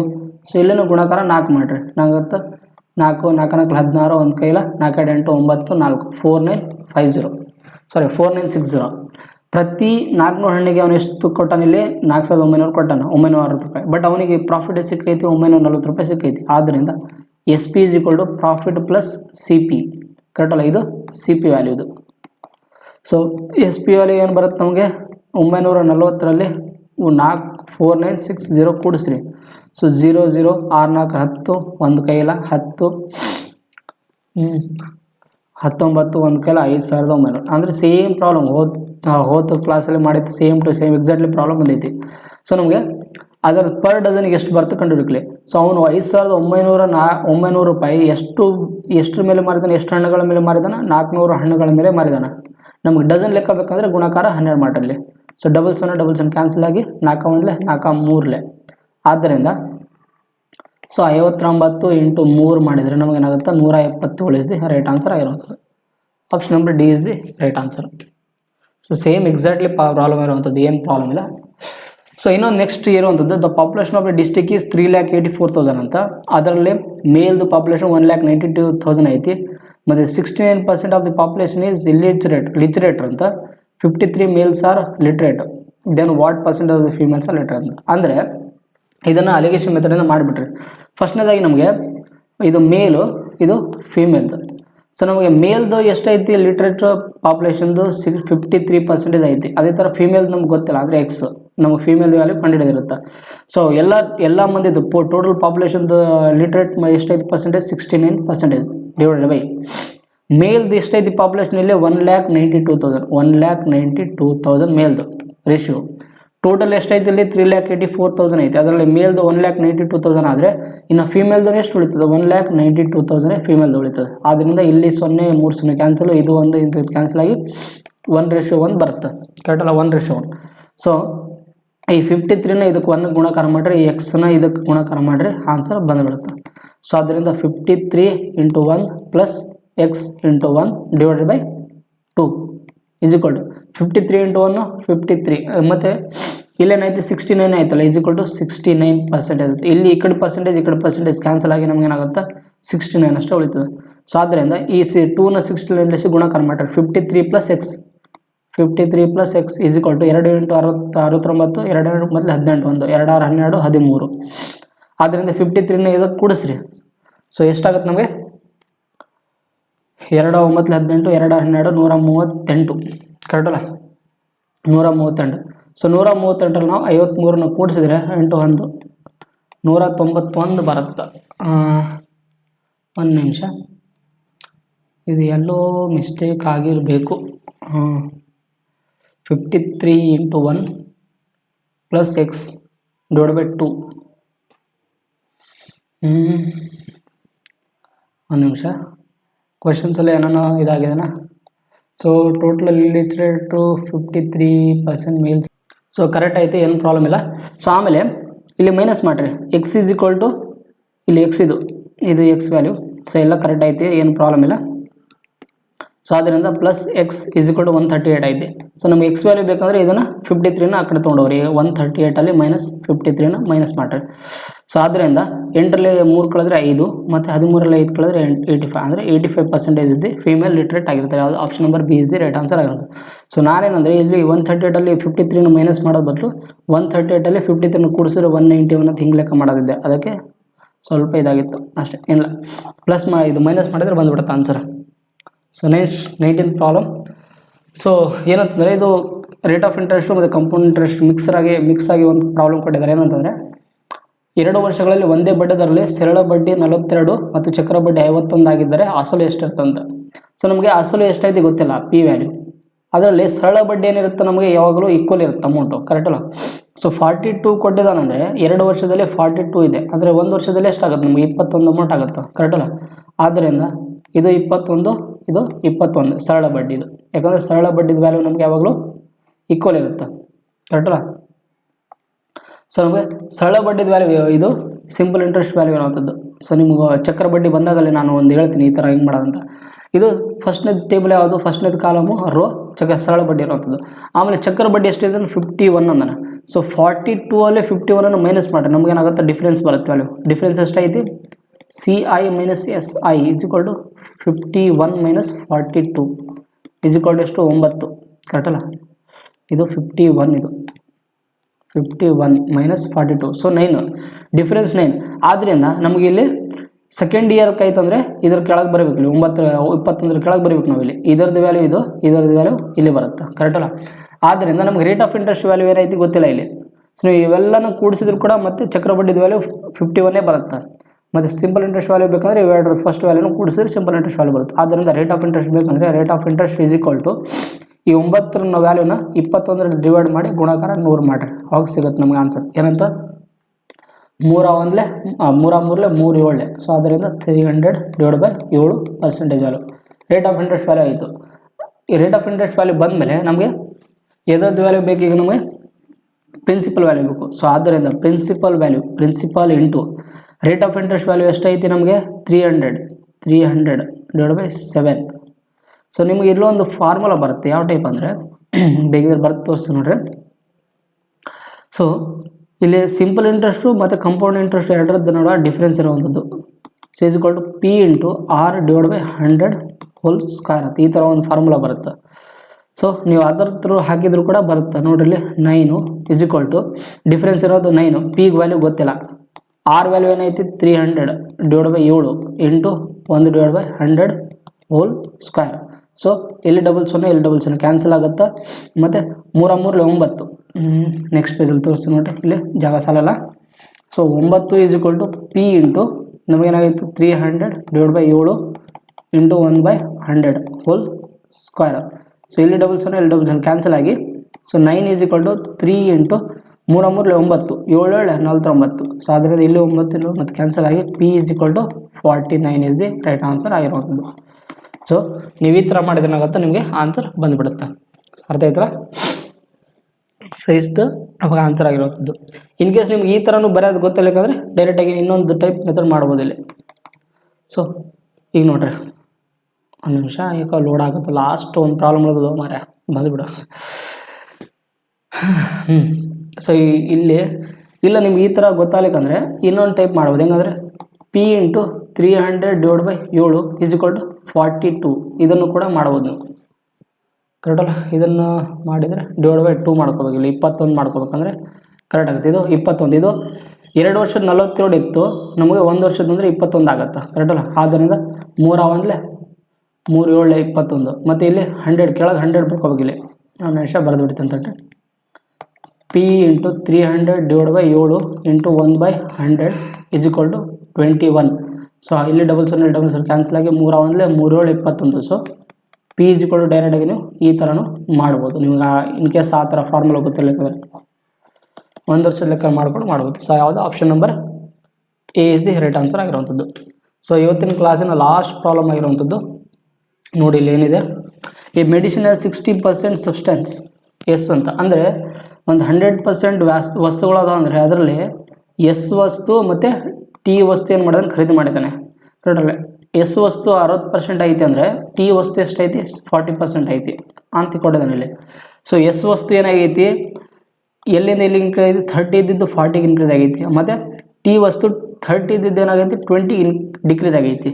ಅಂದರೆ ನಮಗೆ ನ್ಯೂ ವ್ಯಾಲ್ಯೂ ಓಲ್ಡ್ ವ್ಯಾಲ್ಯೂಗಳು ಬರ್ಕೋಬೇಕಿಲ್ಲ, ಕರೆಕ್ಟ್ ಅಲ್ವಾ? ಸೊ ನಮಗೆ ಎಸ್ದ ಒರಿಜಿನಲ್ ವ್ಯಾಲ್ಯೂ ಬರ್ಕೊಂಡ್ರಿ, ಎಸ್ದ ಒರಿಜಿನಲ್ ವ್ಯಾಲ್ಯೂ ಮತ್ತು ಇನ್ನೊಂದು ಎಸ್ದ ಓಲ್ಡ್ ನ್ಯೂ ವ್ಯಾಲ್ಯೂ ಬರ್ಕೊಂಬಿಟ್ರಲ್ಲಿ. ಸೊ ನ್ಯೂ ವ್ಯಾಲ್ಯೂ ಅಥವಾ ಟಿದ ಒರಿಜಿನಲ್ ವ್ಯಾಲ್ಯೂ ಬರ್ಕೊಂಡ್ರೆ ಆಮೇಲೆ ಟಿದು ಒರಿಜಿನಲ್ ವ್ಯಾಲ್ಯೂ, ಮತ್ತು ಅದೇ ಥರ ನೀವು ಎಸ್ದು ಆಮೇಲೆ ಬರ್ಕೊಂಬಿಟ್ರೆ. ಸೊ ಟಿದು ಒರಿಜಿನಲ್ ವ್ಯಾಲ್ಯೂ ನೋಡ್ರಿ, ಫಸ್ಟ್ ಸ್ಟಾರ್ಟಿಂಗಲ್ಲಿ ಎಷ್ಟಿತ್ತು 30 ಇತ್ತು ಎಸ್ದು ವ್ಯಾಲ್ಯೂ, 30 ಇಂಟು ಅದ್ರದ್ದು ಎಷ್ಟು ವ್ಯಾಲ್ಯೂ ಇದೆ 60% ಐತಿ. 60 ಈಸ್ ಈಕ್ವಲ್ ಎಷ್ಟಾಗುತ್ತೆ ನಮಗೆ 1800 ಆಗುತ್ತೆ. ಅದೇ ಥರ ಟಿದು ಒರಿಜಿನಲ್ ವ್ಯಾಲ್ಯೂ ಟಿದು ಎಷ್ಟಾಯ್ತು 40% ಐತಿ, 40 ಇಂಟು ಇಲ್ಲಿ ಎಷ್ಟು ಸ್ಟಾರ್ಟಿಂಗಲ್ಲಿ ಎಷ್ಟು ವ್ಯಾಲ್ಯೂ ಎಷ್ಟಿತ್ತು 30 ಇತ್ತು, 30. ಸೊ ಗುಣಾಕಾರ ಮಾಡಿದರೆ 4 3 12. ಸೊ ಇವೆರಡರದ್ದು ಕೂಡಿಸಿದ್ರೆ ನಮಗೆ ಒರಿಜಿನಲ್ ವ್ಯಾಲ್ಯೂ ಸಿ ಪಿ ಎಷ್ಟಿತ್ತು, ಸಿ ಪಿ ವ್ಯಾಲ್ಯೂ ಒರಿಜಿನಲು 3000 ಇತ್ತು, 3000, ಕರೆಕ್ಟಲ್ಲ? ಆಮೇಲೆ ಎಸ್ದು ನ್ಯೂ ವ್ಯಾಲ್ಯೂ ಸೊ ಎಷ್ಟು ಐತಿ, ನ್ಯೂ ವ್ಯಾಲ್ಯೂ ಎಷ್ಟು ಬಂದೈತಿ 40 ಬಂದೈತಿ. 30 ಇದ್ದಿದ್ದು 40 ಇಂಟು ಎಷ್ಟು ನ್ಯೂದು ಅದು ಪರ್ಸೆಂಟೇಜ್ ಎಷ್ಟು 60 ಅಂತ. ಸೊ ಆದ್ದರಿಂದ 6 4 24 ಇದು. ಮತ್ತು ಅದೇ ಥರ ಟಿದ new value is equal to ಎಷ್ಟೈತಿ 20 ಇಂಟು 40. ಸೊ ಅದಕ್ಕೆ ಎಷ್ಟಾಗುತ್ತೆ ಇದು 4 8 800. ಸೊ ಇವೆರಡನ್ನು ಕೂಡಿಸ್ರಿ ಎಷ್ಟಾಗುತ್ತೆ ನಮಗೆ ನ್ಯೂ ಸಿ ಪಿ 3200 ಐತಿ. ನೋಡ್ರಿ 3000 ಇದ್ದಿದ್ದು 3200 ಆಗೈತೆ, ಅಂದರೆ ಎಷ್ಟು ಇನ್ಕ್ರೀಸ್ ಆದಾಗ ನಮಗೆ ಇಲ್ಲಿ ವ್ಯಾಲ್ಯೂ ಎಷ್ಟು ಇನ್ಕ್ರೀಸ್ ಆಗೈತಿ, 3000 ಇದ್ದಿದ್ದು ನಮಗೆ 3200 ರೂಪಾಯಿ ಕನ್ವರ್ಟ್ ಆಗೈತೆ. ಅಂದರೆ ಎಷ್ಟು ಇನ್ಕ್ರೀಸ್ ಆಗೈತಿ 200 ಇನ್ಕ್ರೀಸ್ ಆಗೈತಿ. 200 ಯಾವುದ್ರ ಮೇಲೆ 3000 ಮೇಲೆ 3000 ಇಂಟು ಎಷ್ಟು 100, ಇದು 100 ಆಗಿರುವಂಥದ್ದು 100. ಆದ್ದರಿಂದ ಇಲ್ಲಿ 00 ಇಲ್ಲಿ 00 ಕ್ಯಾನ್ಸಲ್ ಆಗುತ್ತೆ. 2 1 2 15. ಸೊ 1/15 ಇಂಟು 100 ಕಟ್ತಾ ಹೊಡ್ರಿ. ಮತ್ತು 5 3 5 20. ಸೊ ಆದ್ದರಿಂದ ಎಷ್ಟಾಗುತ್ತೆ ನಮಗೆ 6.66 ಕಂಟಿನ್ಯೂ ರಿಪೀಟ್ ಹಾಕ್ಕೊಂತ ಹೋಗುತ್ತೆ. ಸೊ ನೋಡ್ರಿ 3000 ಇದ್ದಿದ್ದು 3100 ಆಗೈತೆ ಅಂದರೆ ಏನಾಗುತ್ತೆ, ವ್ಯಾಲ್ಯೂ ಇನ್ಕ್ರೀಸ್ ಆಗೈತೆ ಅಂತ ಅರ್ಥ. ಸೊ ಆದ್ದರಿಂದ ನಮಗೆ ವ್ಯಾಲ್ಯೂ ಇನ್ಕ್ರೀಸ್ ಆಗೈತೆ ಅಂದರೆ ಇಲ್ಲಿ ಆಪ್ಷನ್ ಕೂಡ ಇನ್ಕ್ರೀಸಲ್ಲಿ ಬರುತ್ತೆ. ಸೊ ಯಾವುದು 6 ಇನ್ಕ್ರೀಸ್ ಆಗೈತಿ 6.67 ಅಂತ ಕೊಡಿದ್ರೆ ಓಕೆ, ಅದು ನಿಯರ್ ಬೈ ವ್ಯಾಲ್ಯೂ ಇರುವಂಥದ್ದು. ಸೊ ಅರ್ಥ ಆಗಿರ್ಬೇಕಂತ ಅನ್ಕೊತೀನಿ ನಾನು. ಇವತ್ತಿನ ಕ್ಲಾಸಲ್ಲಿ ನಿಮಗೆ ಅರ್ಥ ಆಗಿದೆ ಅಂತ ಅನ್ಕೊಂತೀನಿ. ಸೊ ನಮಗೆ ಇಷ್ಟು ಇವತ್ತಿನ ಕ್ಲಾಸಿನ ಪ್ರಾಕ್ಟೀಸ್ ಸೆಟ್ 2ನ ನಾವು ಇವತ್ತು ಕಂಪ್ಲೀಟ್ ಮಾಡಿದ್ವಿ. ಸೊ ಇವತ್ತಿನ ಕ್ಲಾಸಲ್ಲಿ ನಿಮ್ಗೆ ಏನಾರ ಡೌಟ್ ಇದ್ದರೆ ನೀವು ಕಾಮೆಂಟ್ ಬಾಕ್ಸಲ್ಲಿ ಕೇಳ್ಬೋದು. ಆ್ಯಂಡ್ ಏನಾದರೂ ರಿವ್ಯೂಸ್ ಕೊಡೋದ್ರು ಕೂಡ ನೀವು ಕ್ಲಾಸಲ್ಲಿ ರಿವ್ಯೂಸ್ ಕೊಡ್ಬೋದು. ಇದ್ರ PDF ನೋಟ್ಸ್ ಬಂದುಬಿಟ್ಟು ಇದು ಪ್ರತಿ ಸಲ ಹಿಂಗೆ ಅದಕ್ಕಾಗುತ್ತೆ. ಇದು PDF ನೋಟ್ಸ್ ನಮ್ಮ ಟೆಲಿಗ್ರಾಮ್ ಚಾನಲಲ್ಲಿ ಹಾಕಿರ್ತೀನಿ. ಸೊ ನೀವು ಅಲ್ಲಿ ಜಾಯ್ನ್ ಆಗಿ PDF ಕ್ಲಾಸ್ ನೋಟ್ಸ್ ಡೌನ್ಲೋಡ್ ಮಾಡ್ಕೋಬೋದು. ಸೊ ನೀವು ಕೆಲವೊಬ್ರು ಕೇಳ್ಬೋದು, ಆ್ಯಪ್ಟಿಟ್ಯೂಡು ರೀಸನಿಂಗ್ನ ನಾವು ನಿಮ್ಮ ಯೂಟ್ಯೂಬ್ ಕ್ಲಾಸಿಂದ ಕಂಪ್ಲೀಟ್ ಮಾಡ್ಬೋದು. ಉಳ್ಕಿದ್ದು ಸಬ್ಜೆಕ್ಟ್ ಯಾವುದಪ್ಪ ಅಂದರೆ ಇಂಗ್ಲೀಷು ಆ್ಯಂಡ್ GKನ ಏನು ಮಾಡೋದಂತ. ಸೊ GKನ ನಾನು ಆಲ್ರೆಡಿ ಪ್ರತಿದಿನ ಬೆಳಗ್ಗೆ 6 ಗಂಟೆಗೆ ನಾನು ನಿಮಗೆ ಏನು ಮಾಡ್ತಿದ್ದೀನಿ, ಕ್ವಿಝ್ ಫಾರ್ಮೆಟಲ್ಲಿ ಪ್ರೀವಿಯಸ್ ಇಯರ್ ಕ್ವಶನ್ಸ್ ಇದೆ, SSCದು ಪ್ರೀವಿಯಸ್ ಇಯರ್ ಕ್ವಶನ್ಸ್ನ ನಡೆಸಿದ್ದೀನಿ ಕ್ವಿಝ್ನ. ಸೊ ನೀವಲ್ಲಿ ಜಾಯ್ನ್ ಆದರೆ ಪ್ರತಿದಿನ ಕ್ವಿಝ್ನ ಅಟೆಂಪ್ಟ್ ಮಾಡ್ಬೋದು. ಮತ್ತು ನೀವು ಅದನ್ನು ಜಾಯ್ನ್ ಆಗೋದ್ರಿಂದ ಟೆಲಿಗ್ರಾಮ್ ಚಾನಲ್ ಜಾಯ್ನ್ ಆಗೋದ್ರಿಂದ ನಿಮಗೆ ಪ್ರತಿಯೊಂದು ಕ್ಲಾಸು PDF ಕ್ಲಾಸ್ ನೋಟ್ಸ್ಗಳು ಸಿಗ್ತವೆ. ಮತ್ತು ನಮ್ಮ ಕ್ಲಾಸ್ದು ಯಾವುದೇ ಥರ ಮಾಹಿತಿಗಳು ಸಿಗ್ತಿರ್ತಾವೆ. ಸೊ ನೀವು ಅದಕ್ಕೆ ಜಾಯ್ನ್ ಆದರೆ ಎಲ್ಲ ಮಾಹಿತಿಗಳು ಬರ್ತವೆ. ಸೊ ಇವತ್ತಿನ ಕ್ಲಾಸ್ ನಿಮ್ಗೆ ಏನೋ ಇಷ್ಟ ಆಗಿದ್ರೆ ಸೊ ನಿಮ್ಮ ಫ್ರೆಂಡ್ಸ್ ಗ್ರೂಪಿಗೆ ಶೇರ್ ಮಾಡಿರಿ, ಮತ್ತು ಲೈಕ್ ಮಾಡಿರಿ, ಶೇರ್ ಮಾಡಿರಿ, ಮತ್ತು ಕಾಮೆಂಟ್ ಮಾಡಿರಿ. ಸೊ ಇಷ್ಟು ಹೇಳ್ತಾ ನಿಮಗೇನೋ ಡೌಟ್ ಇದ್ದರೆ ಕಾಮೆಂಟ್ ಮಾಡೋದು ಮಾತ್ರ ಮರಿಬೇಡ್ರಿ. ಇಷ್ಟು ಹೇಳ್ತಾ ನಮ್ಮ ಕ್ಲಾಸ್ ಮುಗಿಸ್ತೇನೆ. Thank you every one.